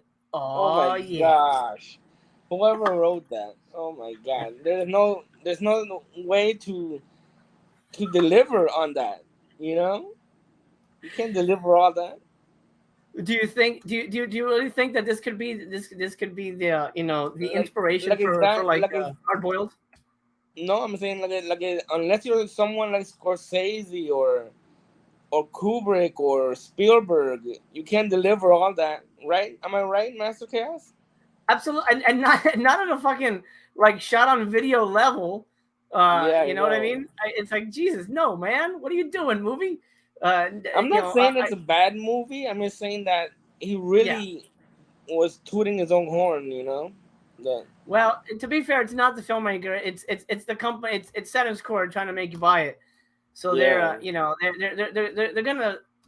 make that $30 sound real good, man. Look at a hail of gunfire. Saturn's Core is teaming up with gas prices. Oh man, who said that? Conflicts. That's funny. I like that. Oh man, that made me laugh. MCNBC has to be up in 4 hours for work, but wants to drop in. Looking forward to the recap. Hey man, check in when you can. Get all right. Yeah, take care. Ravage has 2 cuts, a short and 100-minute making of doc. I bought it. Steven says, not sure how Standard Score stuff sells. I don't either, man. Yeah. I really don't either. I've been burned so bad. I bought Red Lips. I thought that was just shit. I mean, yeah, there's nudity, but it's like I was telling BC I could Google better definition boobs. I think I said that in my review. It's like, I don't need it for the boobs. Certainly not for the story. Region free Blu-ray, director's cut. Oh man, holy shit! Finally. Sorry, I'm being dismissive, but I don't know. It just feels like it's a little much. If it was $20, that's different. $30, I think you're asking too much from people. Audio commentary with the director, audio commentary with the producer and the director. Original 1997 version, which is 83 minutes. I predict no one's gonna watch that. Archival cast commentary, a feature length. Oh my god, a feature length making of documentary. Wow. Outtakes, deleted scenes. I wouldn't even watch that of movies I love, to be honest. I mean, again, it's because I do this for work, so it's not as interesting to me. Outtakes, deleted scenes, and unused ad-libs featurette, and then a short film by the writer and producer. Well, it does have a lot of stuff, so it does have a lot of stuff. I can understand the price. So regardless of the quality of the film, it does have a lot of stuff on there. So. It does. Saturn scores the 4chan of the partner labels. Oh, man. I buy every Saturn score release. I can't help myself. Trash, you have to. I mean, your name is Trash World, so yes. So I guess you kind of do have to get it. All right, guess what? I got the trailer for Ravage. Let's see what the hell it's offering. Is it a hail of gunfire? Well, let me go back to exactly what they say, and then we'll watch the trailer and see if it lives up to it. All right, guys, is this movie going to offer an unforgettable climax of vengeance, an explosion of edge-of-your-seat suspense, unexpected plot twists, and a high-caliber hail of bullets and bloodshed? I don't know. Let's find out.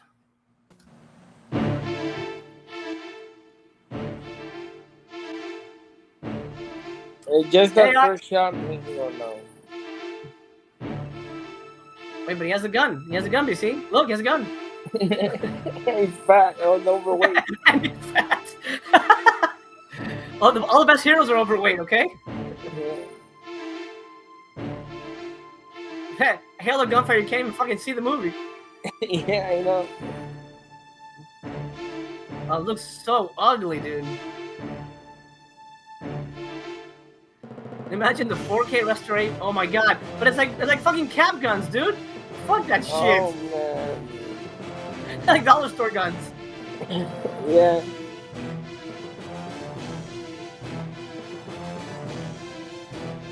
Oh my god. It's so dark. They got cap guns. They forgot lights.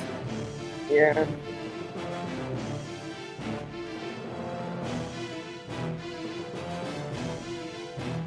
This trailer tells me nothing, except that I don't want it.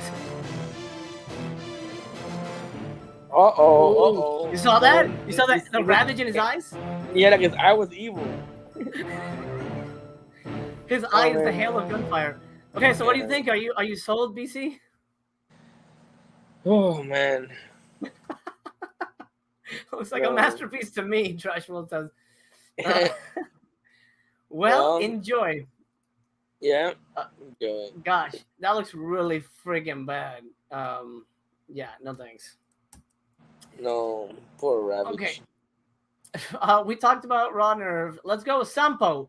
This is, I bought this immediately. When I checked the sites, I wanted to make sure it didn't sell out. Luckily, it's limited to 2,000. But I really liked the first release very much. And I can only imagine this is going to be just as beautiful and wonderful. Is that the to look release at. that did that Russian medieval fantasy movie? Yes, Oh, this is no, this is I don't know if it's a sequel, but it's from the same director. Oh, okay. So it's more of the same. Yeah, I was watching your video on it earlier. Oh, gotcha. Yeah, I like it. I liked it quite a bit. That's good. That's good. Based on the Finnish national epic Kalevala, Alexander Puchko's ravishing mystical fantasy tells the story of a sinister witch, Louis, who covets the Sampo, a magical rainbow-covered mill that can produce endless salt, grain, and gold. When the hero Lemminkainen, oh, that sounds so. Oh, they've done this on Mr. Sands Theater. When that guy attempts to stop her, Louis steals the sun, plunging the world into eternal darkness. A Finnish-Soviet co-production and shot like its predecessor, Ilya Muromets, in gorgeous CinemaScope. Oh, that's great. Sampo features some of Puchko's most surreal and fantastical imagery: a glowing red horse plowing a field of vipers, a boat of fire with a stag's head, a weeping mother literally walking across the sea to find her lost son. With its witches, incantations, and repeated scenes of forging magical items, give me fire for the furnace. From the nave of the sky, there is a Macbeth-like occult force to the film as well, underscored by the raging blue-gray seas and the rock-strewn landscape. I think it kind of fell apart at the end. I'm not sure exactly what this has to do with the movie, like the plot of the movie. Yeah, it seems like they went a little crazy there. Commentary by Steve Bissett, and then Russian Fantastica Part 2. Awesome, because that was the first one was on Ilya Muromets. Is Ilya still available? I don't know if it is. Somebody was wondering if it was still available so they could buy it. It is. The standard edition is still available. Okay, great. I do recommend that movie. But this is a Sampo, and I've got a trailer for it. This is Finland's treasure. Oh, I'm sure it is. I'm very excited. Dev Crocodile is about to unseat Fun City is my favorite partner label. You know what? I'm right there with you. Did they up the quantity from Ilya? Loved Ilya. I think they might have. Let me find the trailer here. I know this one isn't for you, but no, but I'll watch the trailer. Yeah, it'll be pretty to look at. This is from Deaf Crocodile, so I'm guessing this is the new. At least the trailer will be the new transfer.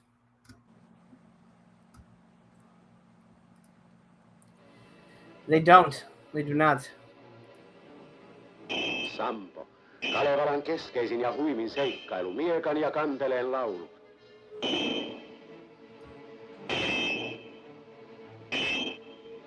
Sampo, tarinoista mystillisin, jonka arvoitusta ei kukaan ole kyennyt ratkaisemaan, saapuu nyt valkokankaille loistelijaana värielokuvana. Mutta niin kuin koski syöksee kuohujaan ja niin kuin tuuli kiitää levottomana ikihonkien latvoissa, niin palaa myös levottomana nuoren Lieto Lemminkäisen veri seikkailuihin ja vaarojen teille. Tuolla pohjola pimeä, mahtavan louhen valtakunta. Sampo! Joko on meille Sampo saatu? Kalkuteltu kirjakansi. Arvoa hyvä emäntä. Yksi on taitava takoja kirjokannen kalkuttaja. Oh, you know what? I'll do that later. Se on Seppo Ilmarinen. Takoja iän ikuinen. Kalevalan kankahilla. That's a ginger right there. Taiatko takoa sammon? A crazy beard. Yeah. Taianpa takoa sammon. I guess I will forge the Sampo. Aivoa takonut. Terve tänne tultuasi ylimmäksi ystäväksi, viikkaiseksi vierahaksi. Oi sie tiehyt, hieno hiekka. Etkö nähnyt poikoani?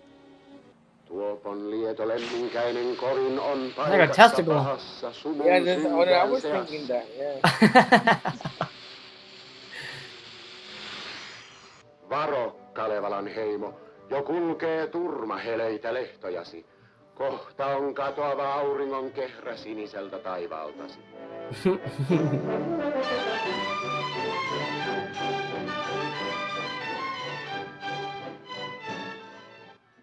Jo tuli totinen turma. Beautiful. God, look at the lighting on this. God damn. Lähtekäämme Pohjolahan. Päivä tuolta päästämähän. I would love to see this in 4K. Miehet miekkoinensa. Kansa kaikki kalpoinensa. Kalevalan miekkamiehet.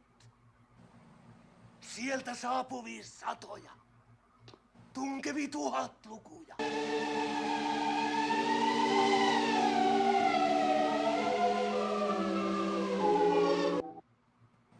Kohta aurinko kohoat.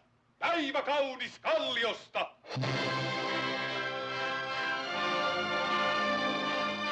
It's Lord of the Rings. Satu Sammosta. Valtava elokuvaelämys kaikille. That looks amazing. What do you think, BC? I think it's nice to look at, but I think the one before, the one that you saw, had more interesting visuals.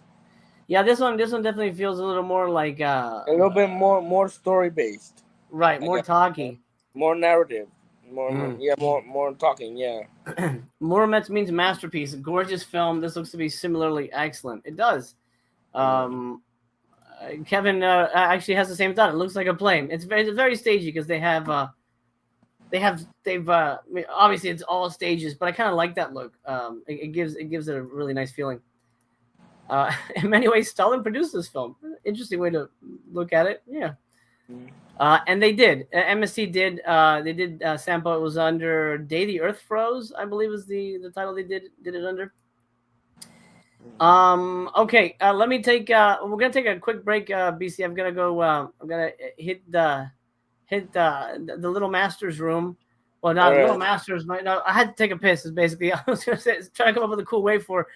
I'm gonna say I gotta piss, but I gotta piss.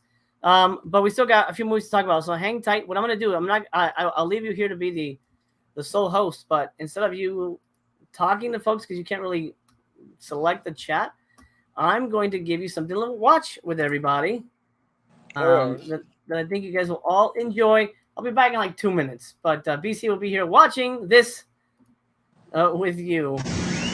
Ahí va Juan Cosío.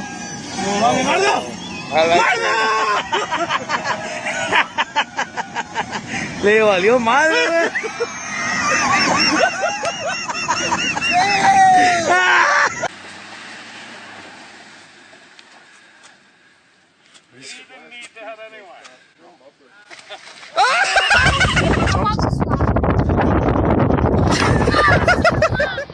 Pusher, there you go. Oh my God!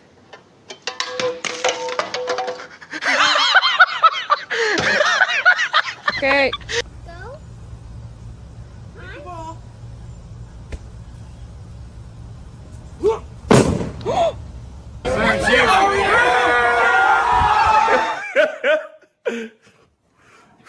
They say, Oh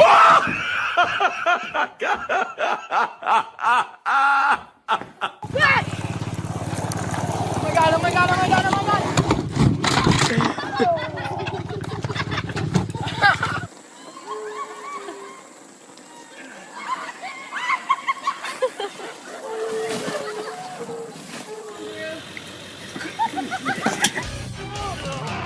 Alright, let Nathan on. Nathan, try it out, buddy.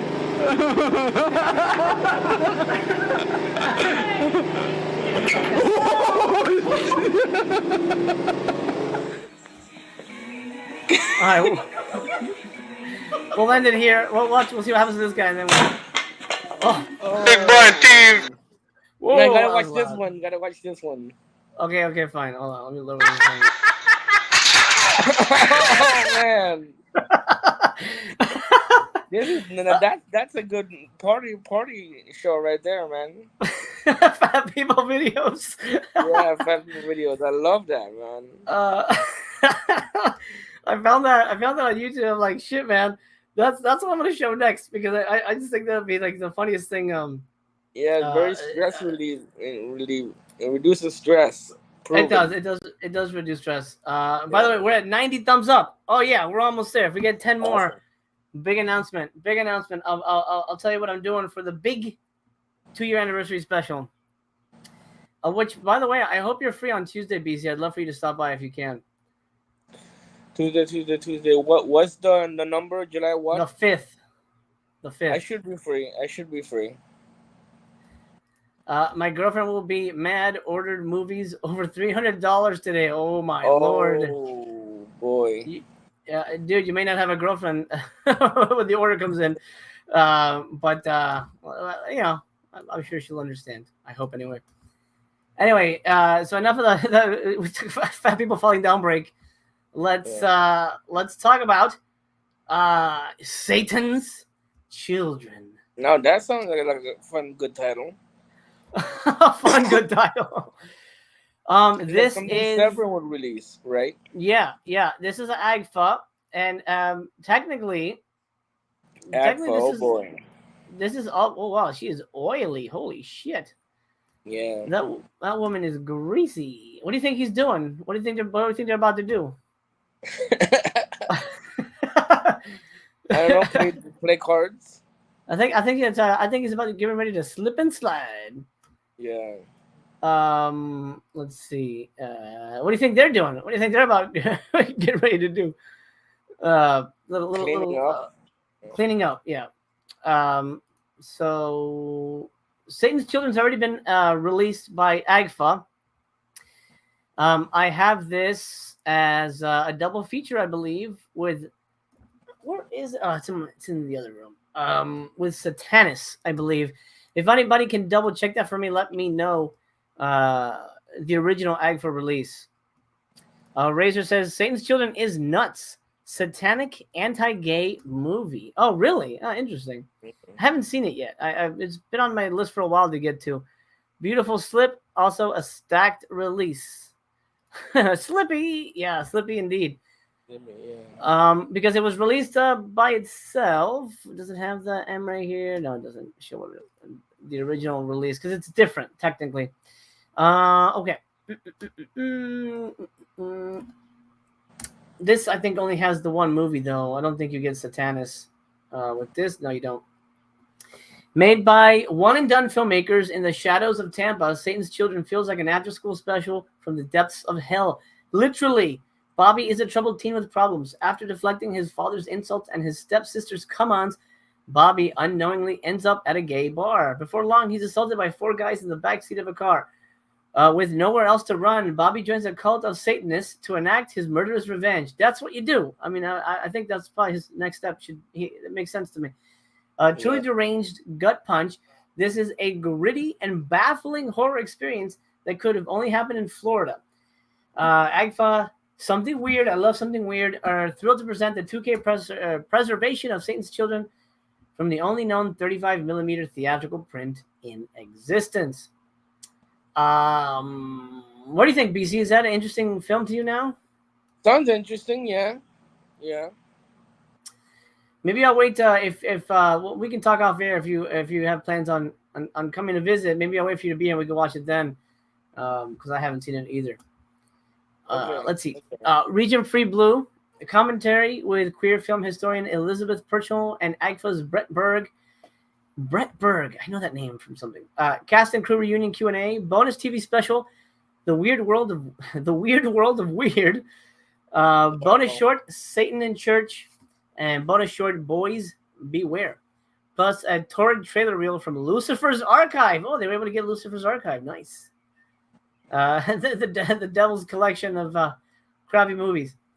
Yeah, this is with a slip. But if you have the original release, it does include an extra movie. So I'm not gonna double dip just for the slip. That rhymed. It's like Dr. Seuss, dude. Yeah. Would you be interested in? Are you gonna pick this one up or no? I will try before I buy. Yeah. It sounds fun, but yeah. What year is it? Is it a 60s or a 70s movie? It is 75. Okay, that sounds a little bit more promising. All right. The 60s ones sometimes are kind of like a little bit boring for me, you know? The actual 60 titles. Yeah, Except yeah. For the what do you call that? The guy that did Blood Feast, I'm blanking on the name. Herschel Gordon Lewis? Yeah, the Herschel Gordon Lewis movies. Those are fun. Even though they were the mid or late 60s. Those were good. Right. I agree.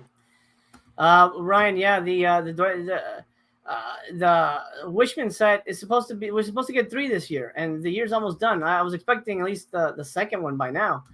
Oh, by the way, deep dive on that coming soon. I'm really excited to rewatch all those, and I'm gonna have Michael Bowen on. He's Doris's biographer. He's been working on a giant biography of Doris for years, so I'm gonna have him on pretty soon to talk about Doris in more detail. Video Man says, "Well, I am rich. I am a film director, and that's just how it is. I throw money around me like crazy, and I drink champagne to breakfast." Well, if you are a film director, which means you're probably not as rich as people think you are. Remember, I'm one too, and we're one of the poorest people in the world. Probably not, but in terms of creativity, it's hard to make a living in that shit. Yeah. Category for the Slippies, double dip for the Slip Award. You know what? That's I should write that shit down. I'm gonna do that right now, actually. Double dip for the Slip. I like that. Yeah. But it's gonna be hard to keep track of all this shit, and I don't have time for that. So people are gonna have to remind me. Wow. Have a bad day. So reach out to Satan, or just take a few deep breaths and start over tomorrow. Let's see what to do. Oh, that's funny. Yeah. Funny. Mimosa, also known as Hooker's Breakfast, off the record. Hooker's Breakfast. Hooker's Breakfast. Yeah. You know what I found? You know what term is? I think is hilarious. And this is apparently a real term. I heard it on Scream Queens, the TV show, and I thought it was just genius. Do you know what a whore's bath is, BC? No, I don't. From my understanding, a whore's bath is just when the hooker just washes her genitals, and then she's ready for the next guy. So she doesn't take a full bath. She just cleans out the junk. Oh wow! Yeah, I didn't know that. Now you do. You can share it with your family and friends. Right. Nip Slip Award, absolutely. We'll have to do a nip slip, for sure. Okay, let's talk Japanese films. Let's talk Kani. This is a release I'm interested in, but it could honestly be not very good. By the way, I saw Air Doll. I don't know if I told you, BC. What movie? Air Doll. Oh, how was that? It was just okay. I think the problem was, you know how you wanted kind of like a sweaty, like guy raping a doll movie? Yeah, that's what I wanted. Yeah. It actually does have that too. There's the first 2 minutes, this guy comes home and then he has like a doll set up at his table, and then it cuts to him like fucking the hell out of it and like licking the rubber boobs, and I'm like, what the shit? I was not expecting this. So it does have that in it. But then it's also kind of a really slow drama. I don't know. It didn't work for me as well as I wanted it to. Oh, okay. Yeah. That was cute. Let's see. Which one? The one before that one, yeah. I think she's with buying. the glasses. I think she's on Vinegar Syndrome's site buying stuff. Yeah. Okay, tremble all you want. I have a trailer for this, but let's do a little reconnoiter of the plot. 24-year-old Yoshika, is that? Yeah, Yoshika works in the accounting department of a large corporation. Socially awkward and somewhat of an outcast, she enjoys conversations with random strangers and civil servants, staying up late to look up extinct animals on Wikipedia and daydreaming about Ichi, the One, a high school classmate who remains to this day her one and only love. That is until Ni, too, a clumsy colleague, bursts her fabulous bubble. Fabulous bubble. I like it. It looks like kind of like a cute Japanese, you know, what do you call it? A rom-com kind of thing. Is it adapted from a manga or something? No. It says it's adapted from a novel. Oh, okay. Yeah. From 2017, Region A, making of the movie, 12 minutes. The fashion of the movie, the music of the movie, new writing by Ariel Esteban Kayer, which I'm guessing is in a booklet, and you get 2 sticker sheets. There's another original. Yeah. There's another title that did that too, Mother Schmuckers, I think. I think that did stickers too. And then this is, by the way, if you're in Japan, you cannot buy it. It is outlawed in Japan. Really? I don't know. Maybe it might be a rights issue where like they just because there's already a distributor in Japan, so you can't get a U.S. release for it. It sounds weird to me, but I don't know. Okay. I don't know. And it's called Trouble All You Want. Okay. Let's see. Trailer. Trouble All You Want, or Tremble. Tremble All You Want. Tremble All You Want. And I think this trailer's in English. Did I go? Yeah, I did get it. Why doesn't it show up here? Oh, there it is. Oh, not in English, but subtitled. And if it's not, then we'll just enjoy the pretty ladies. 江藤よしか10月生まれ B 型雪国育ち一人っ子彼氏なし絶滅した動物が好き Maniac. 1が好きあの時の1もう何度も脳内に召喚してるもん中学の時こうやって1のことずっと見てました10年間も1に片思いよしか俺のこと知ってくれてますに同期の2かわいいちょっと江藤さん俺と付き合ってください私こう見えて今告られたんですザッツビューティフルサンデー I だよ loved for the first time 好きですだって好きとは言われてない恋でしょ素敵私には彼氏が2人いてやっぱり1人に絞ります絶滅すべきでしょうか Wow. あるもないと生き抜く術を教えてよなんかね昨日からどんどん出ちゃうんだよね心の声がさようなら初瀬おはよ君だけに見てほしかったう時に悩み時に傷つき2人の彼氏の間で揺れながら今私無敵傷だらけの現実を突き抜ける暴走ラブコメディ私のこと好きって嘘なの勝手に震えてろ That looks great. That looks very charming. That looks very charming. I think that the lead girl is super hot. Yeah. Absolutely. She's a cutie Smash pie. the like. Absolutely. We're two thumbs away from 100, guys. Oh, good job, everybody. Thank you so much. Let's see. Griff says this one didn't look bad, but looked kind of standard. I had to pass on the buy. Right. It's the most normal looking movie compared to the rest of the ones. Yeah. Video Man says, my girlfriend said I had to buy new shorts today. I have been wearing mine the entire June. Movies first, so new shorts come far down the list. Your girlfriend's gonna have to deal with your smelly shorts for a little while longer, pal. Yeah, it looks like the most normal looking movie. That's a good way to put it.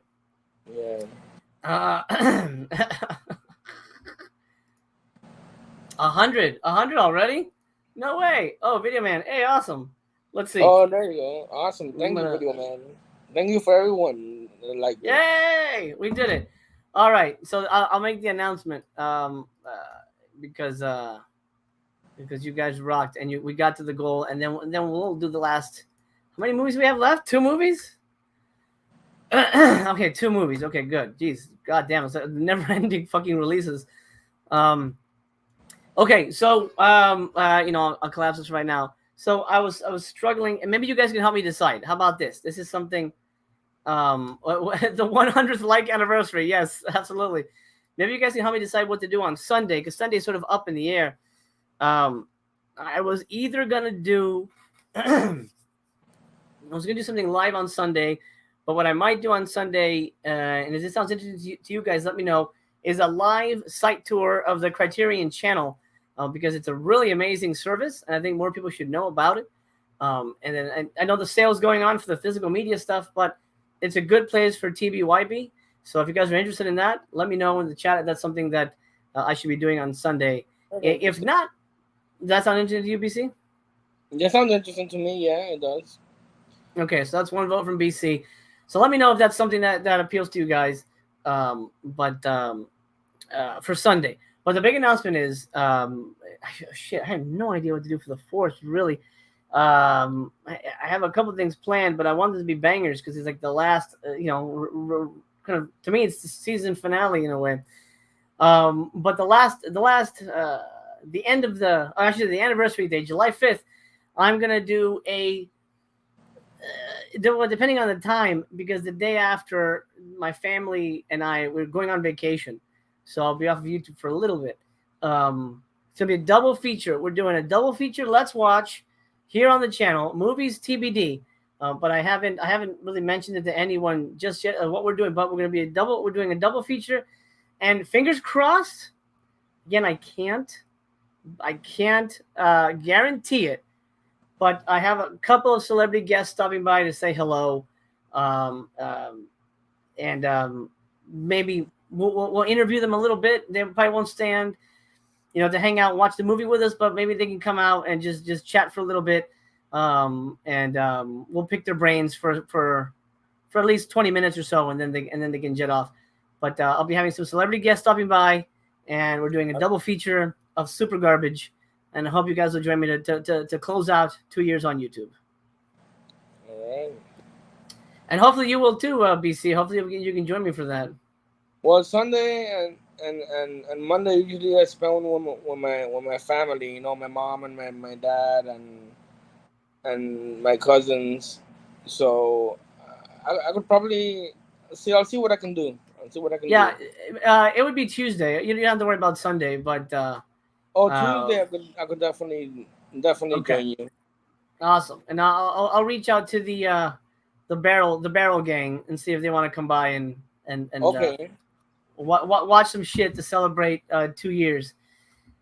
Tom Cruise? No, not Tom Cruise. Does that mean Shia is returning to the channel? Possibly. You never know. You never know. Oh, Raging Bull 4K is my Criterion pick for the month. Nice. Hey, the monkey. Greetings to you. You missed quite a bit. We're about two plus hours into it, but you can rewatch if you feel like it. Happy to have you here. Ryan says, "Oh hell yes to a Sunday stream. I'd love that and guarantee others would too. Hell, I hoard your videos up so I can enjoy them on the weekends. As it is, Patreon helps. Sub to MC. Damn it. Oh yeah, thank you, Ryan, for that. Thank you, Ryan. It is true. Patreon is really what keeps the doors open because YouTube would not let me monetize, and I can't do super chats and memberships on here like other people can. So that really does help. Looking forward to you picking My Killer Podcast's brain. Picking her brain? About what? Let me know. I'll pick her brain about things. She's fantastic. By the way, go subscribe to Mel. She's awesome. Yeah, she's great. Video that says, I'm working with Tom Cruise right now, but I have not seen him. What? What are you doing? Are you on the Mission Impossible 8 or whatever it is?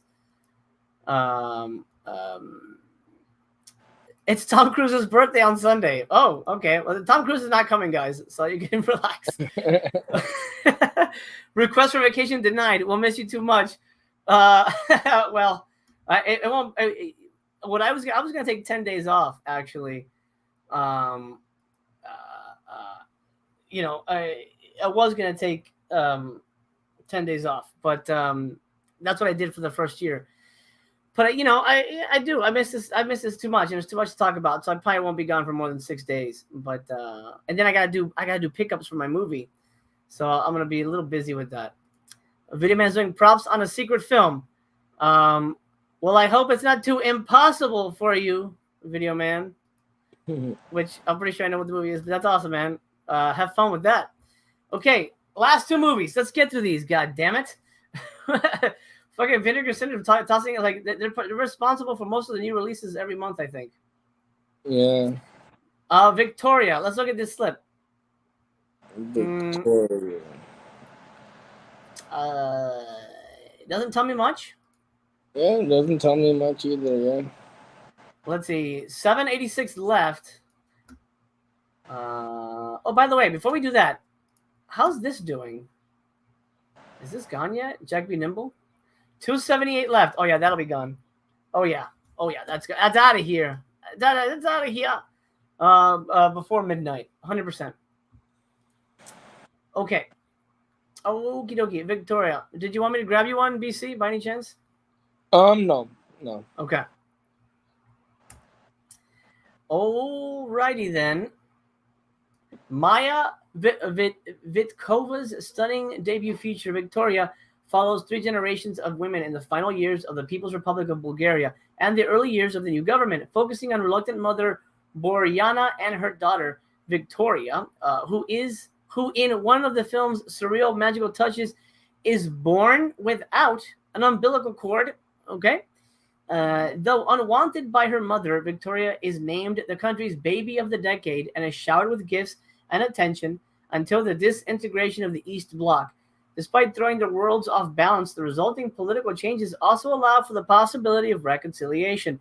Victoria is both personal and universal, demonstrating a precocious command of all elements of the filmmaking process, most notably the film's visual sensibility and its command of a range of shifting tones, from absurdist humor to political allegory to deeply moving familial drama. It sounds like a lot, but not enough at the same time. BC, what do you think? I think it sounds boring. Yeah. Yes. I agree. Yeah. Looks like that slip really hit the nail on the head for this movie. You get a making of documentary and a commentary with Alec. You know what? I don't want to be sort of catch all with this comment, but I feel like if I ever see her on a commentary track, I instantly in my mind, I say, oh, this is going to be a boring movie. Because if you see her what on a commentary track? I see her, Alexandra Heller Nicholas. Oh. If I see her on a commentary track, I'm like, oh, this is going to be a boring one.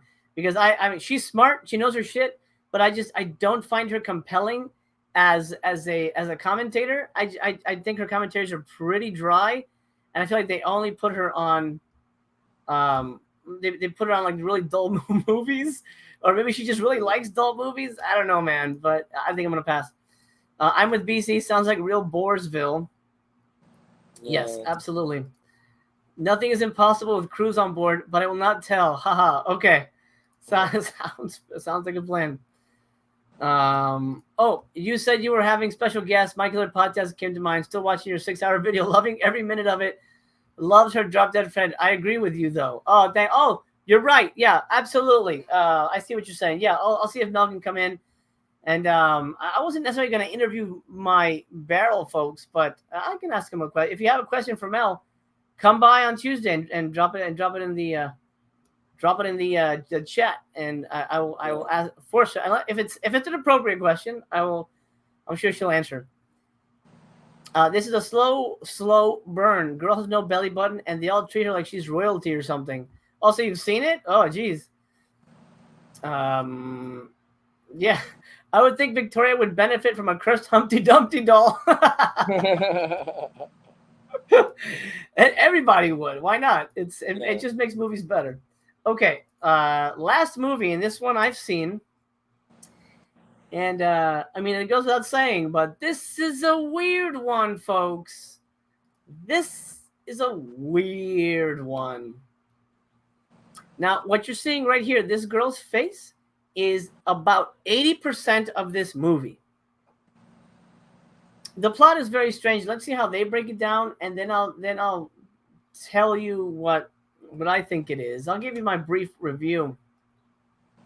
It's on Letterboxd, by the way. If you go to my Letterboxd and look up the movie, what did I give it on Letterboxd? I'll just look that up real quick because I'm curious what I thought of this thing. Hold on a second. How do I get out of here?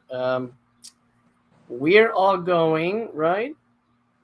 We're all going to the World's Fair. 3 stars. I gave it just an okay.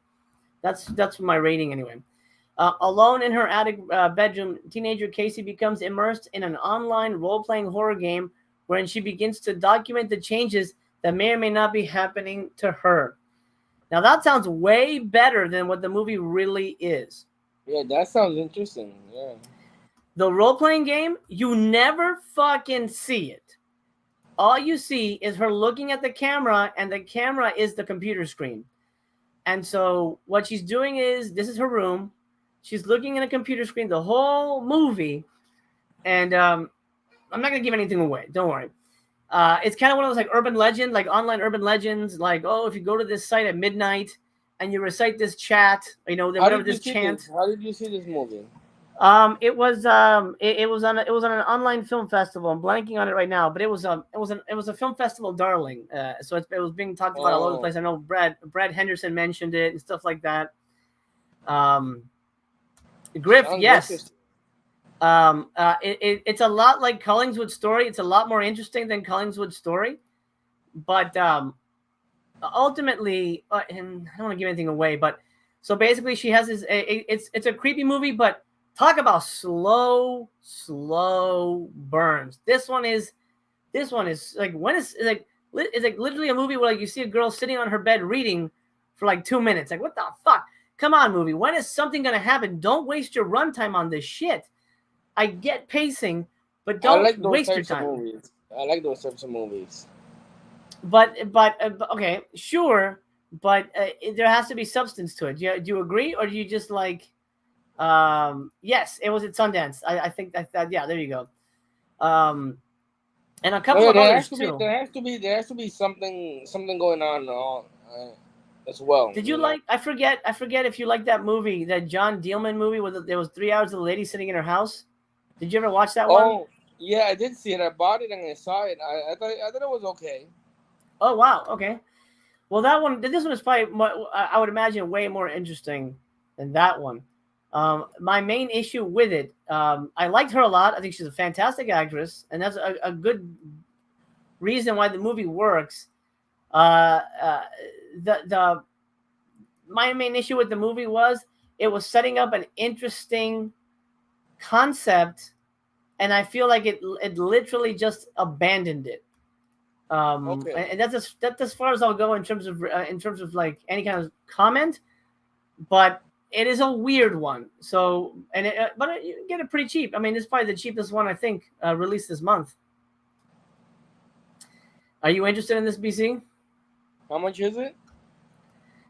Well, with my discount, it looks like it might be like $16-17, something like that. Pick it up for me. Pick it up for me. Yeah. Yeah. All right. Yeah. There you go. BC's gonna grab it, and then maybe you can drop a review of it down the line if we're ever on stream, which we will be. Yeah. Whenever after I watch it and we're on the stream again, we can talk about it. Excellent. Okay, special features are going to be an audio commentary with the director, conversation with Dr. Eliza Steinbach, moderated by some lady, Chloe Gallibert Lane. Fantasia Fest. I think some online thing. Anyway, Q&A with the director, moderated by Ariel Kayer. Casey walking tour. Casey's the name of the main character. Casey coming home. Extended ending sequence. See, I might open it up, BC, if you don't mind, just to watch the ending sequence. I don't mind. I know you take good care of your movies, so I don't mind with you. Yeah, because like the ending was like my biggest issue with it. Booklet. Then you get a booklet interview with Juan and Jane. I guess they're the filmmakers. I'm not sure. I know Jane is the director.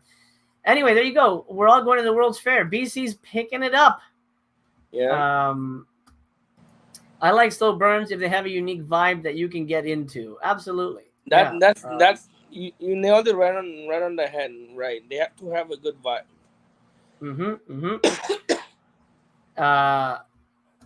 Let's see. Steven says, I picked up World's Fair because it has a debut film score of one of my favorite recent indie musicians, Alex G. If the film ends up a miss, at least the score will be worth something to me. There you go. There you go. Yeah, that's good. Excellent. And then I agree about the slowness of this film, but it does capture a very specific time and place that's hard to explain. Overall, it's worth a watch for sure, as it could be someone's favorite more than not. That's true. Absolutely. Hey, Nathan, what's up? My movie brothers from Other Mothers at MC and BC. Hello. So that's it. We've run the gamut finally of these releases. 13 new fucking movies for your sampling pleasure. Recap of BC is gonna grab. We're all going to the World's Fair. I've seen it already, and I think it's just okay, but I don't think I need to own it. Tremble all you want. Most likely, I'm probably just gonna. I can't. There's no TBYB for it though. I've checked. I may buy it. I may just buy it. I don't know. Is that stupid? It might be stupid. I don't know. I'll think about it. I don't know. It looks like a cute, feel-good movie that probably your wife might like to watch with you. Yeah, we barely have time to watch anything as it is, but I do love Japanese movies, so I might just grab it for the feeling of it. Sampo I picked up. I'm excited for that. Ravage, the most hardcore action film of the year, is way too expensive. Yeah. I also grabbed Jack B. Nimble because this mofo is selling out. 267. Yeah, that FOMO is going to hit real hard on that one. I don't expect this to last through the weekend at all. If tonight, I think this will be gone. And that's it for partner labels. So for me, Jack B. Nimble, Sampo, and maybe there's a cute Japanese girls movie. And BC is just going to get World's Fair and the super expensive action thriller that you can't see what's happening. No, man, not it. Okay. Righting Wrongs, I think I'm excited for. I know BC probably is indifferent to the movie, but it sounds like a fun one. Oh no, it looks good. I just said I don't know if I need 3 cuts of it. Pay for 3 cuts of it, you know. Absolutely. Shriek of the Mutilated is one that I think we're both excited for, and I'll let you know if I'm keeping mine. All right. And now look, see, this is just a standard Blu-ray. Now they're the same price as the VSAs. Yeah. Isn't that crazy? Yeah. And literally last month it was $27.99, dude. So they went up $2. Friggin' nuts. This is gonna be 30. I by Black Friday, if not before, VSAs are gonna be $32. I'm calling it right now. Oh man, I hope not. This is going up. This is going up. I'm telling you right now. This is gonna be the sale price for VSAs by this time next year. But I think the most exciting thing here for me, Righting Wrongs and Shriek, Least exciting, the Jess Franco double diarrheas, and then Cyber Vengeance. Just my feeling on it. Would you agree? What's the most exciting thing for you here? Probably Shriek of the Mutilated. I like my Bigfoot movies. Yeah, absolutely. Do you and so you have no interest in the Jess Franco movies at all? No, not after I saw the trailers. No. Well, you know what? I didn't show the trailer for Kiss Me Monster. Might as well show that. I know it's got boobies. We'll just show as far as we can, and then we'll call it a day. This is Kiss Me Monster. Not that it'll help you sell it, but an idea of it. Goggling at it. You got all that at home. Oh God, no, nope. Oh God. Now you know why I don't want it.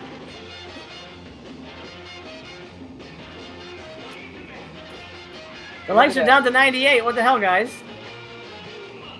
That's not cool, bro. I'll drop another announcement too. I'll do it anyway, but The girls are coming. Already?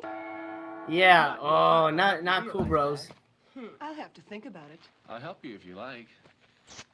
Actresses? Oh, thank God. I thought you were never going to open the door. It's very important. I'm to deliver this here. The score is for the Red Lips. She is... Man, it's like, does Jess Franco even know what he's doing half the time? I mean, these things... What's the matter with him? Tell me, who do you work for, truthfully? Sometimes when I count my earnings, I think it's the Salvation Army. Yeah? Stay with me, brother. Ole! This is your last chance. My last chance? Have you been experimenting with him? He's really a serious Same here, case Joe that- Jack. Same here. Why are you so jittery? You mean that he really created two fully developed physical beings artificially? Yes, but without developing intelligence along with it. Well, they are like dogs. I'm glad you like it, Vince. I don't know anything. I don't know anything about Bertrand. I just want to finally get the hell out of here. You're lying to me.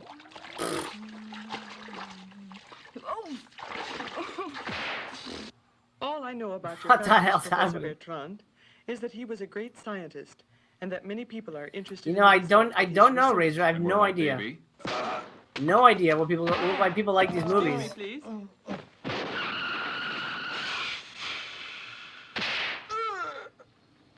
Yeah. Spoilers. Hand over the crate. All Who are trailers you? have a lot of Take spoilers. a guess. Interpol? Just There's the red box. My number is XP-347-10, in case you want to lodge a complaint. Now give her the crate. Get out, girls!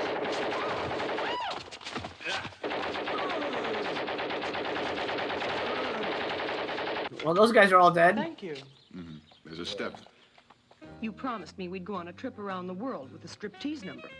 But at the moment, things are far too interesting for us to go away. Besides, I've got a feeling there's going to be a lot in it for us. I see. You break your word, and I've got no choice.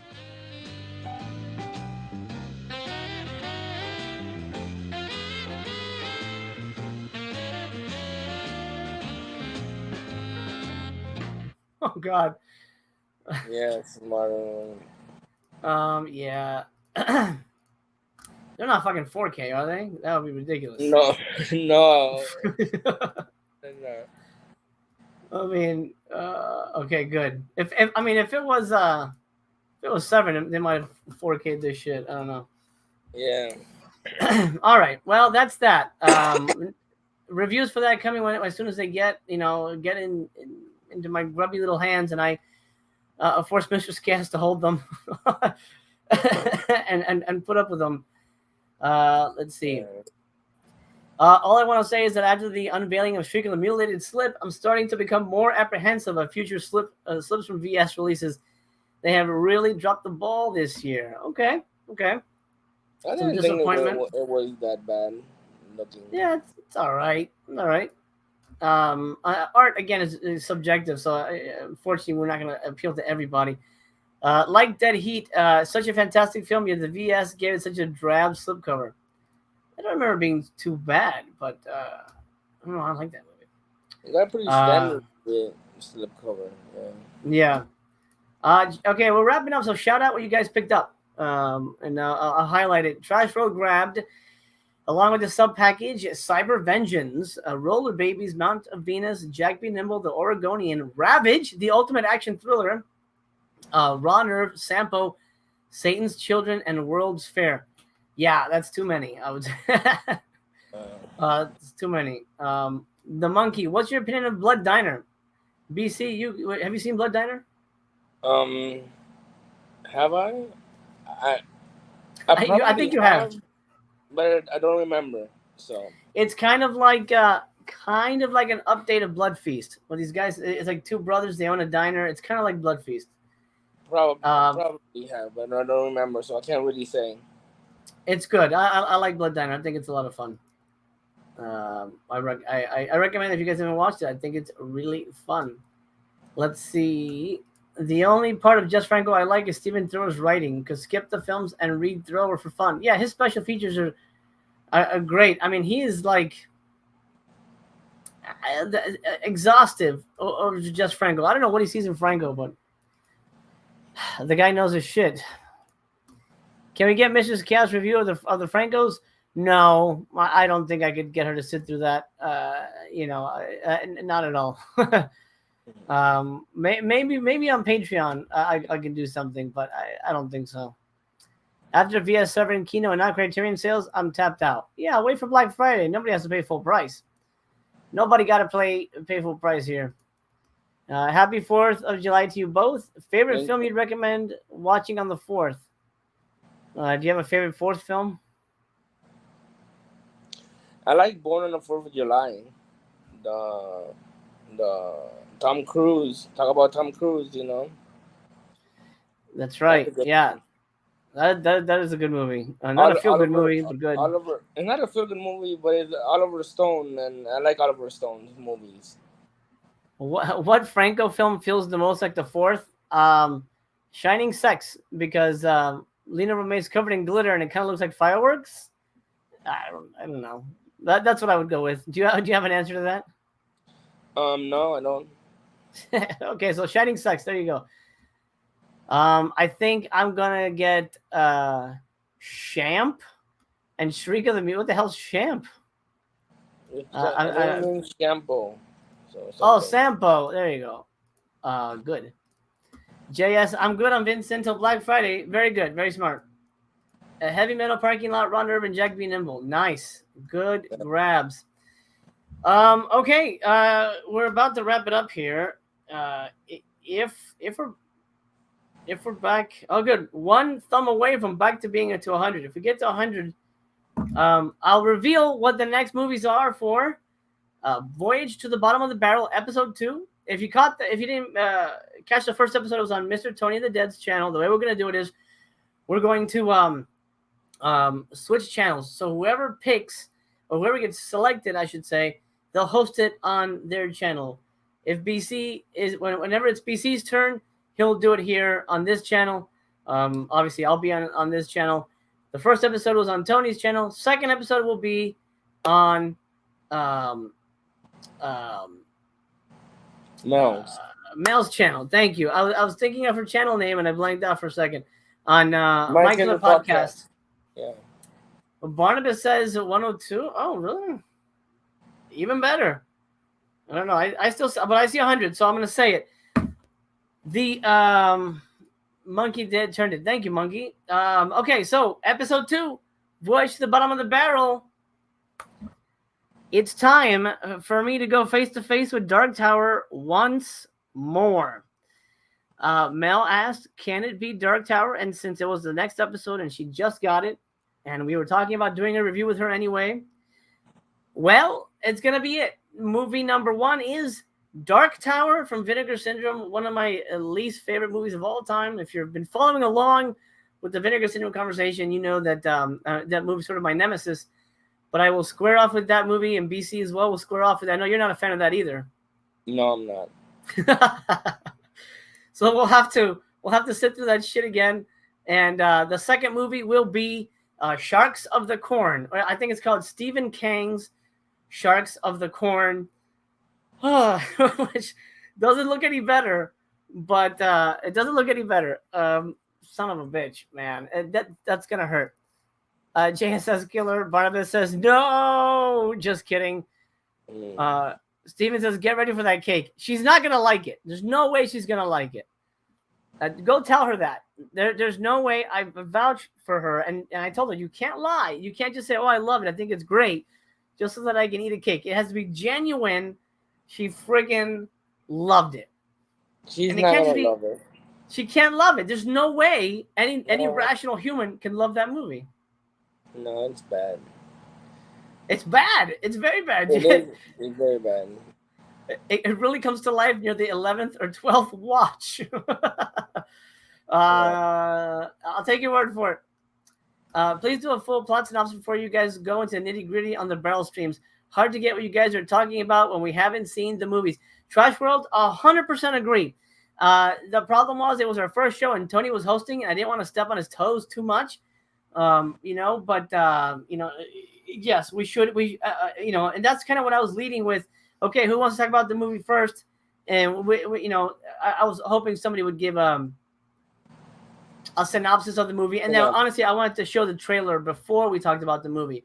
But absolutely, we'll do a synopsis and show the trailer, and then discuss the film as best we can. It's not clicking for some reason. Hold on. Okay, my clicker's broken here.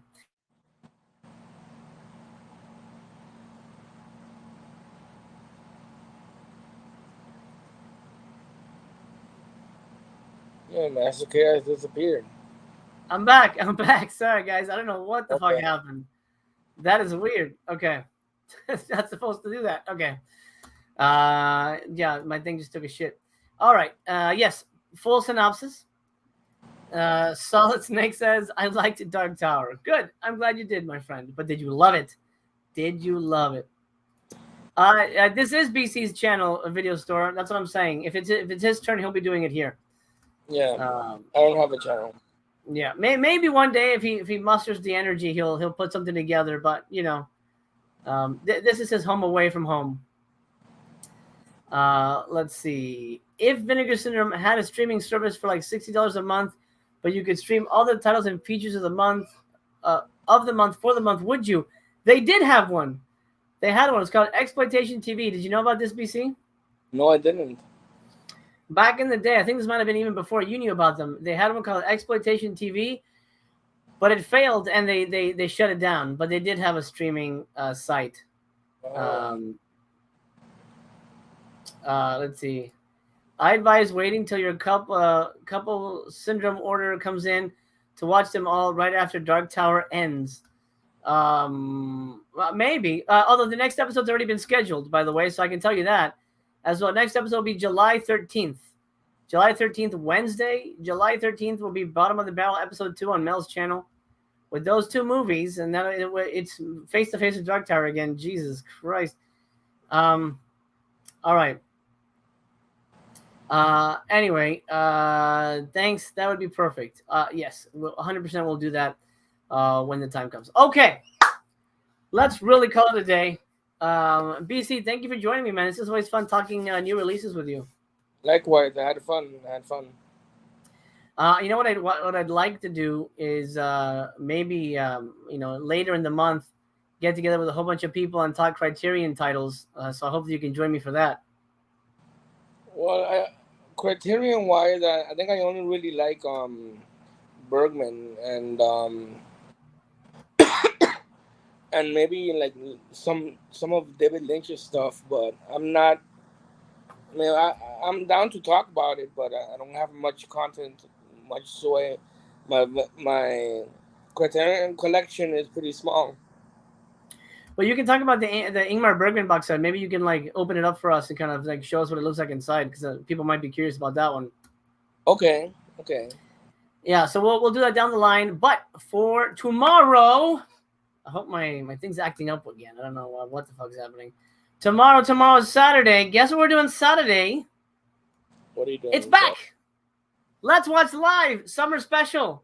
It's back, Jack. We're watching the film Night Ripper, which is a release from the fine folks at Culture Shock Releasing. It is available on YouTube, so I'm watching it there. Join me tomorrow if you can, live. If not, watch the replay. You'll still have fun. 2 p.m. PST, 5 p.m. EST. We'll be chatting Night Ripper, commenting throughout, ripping the shit out of that movie, which I'm sure is not going to be good. And then Sunday, Criterion Channel site tour.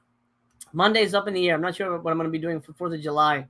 But obviously some things. I'm going to go daily up until Tuesday for the big 2nd year anniversary with celebrity guests, movie double feature, and probably a couple of other surprises. And then I'm going to take a break, and I'll see you guys mid-July.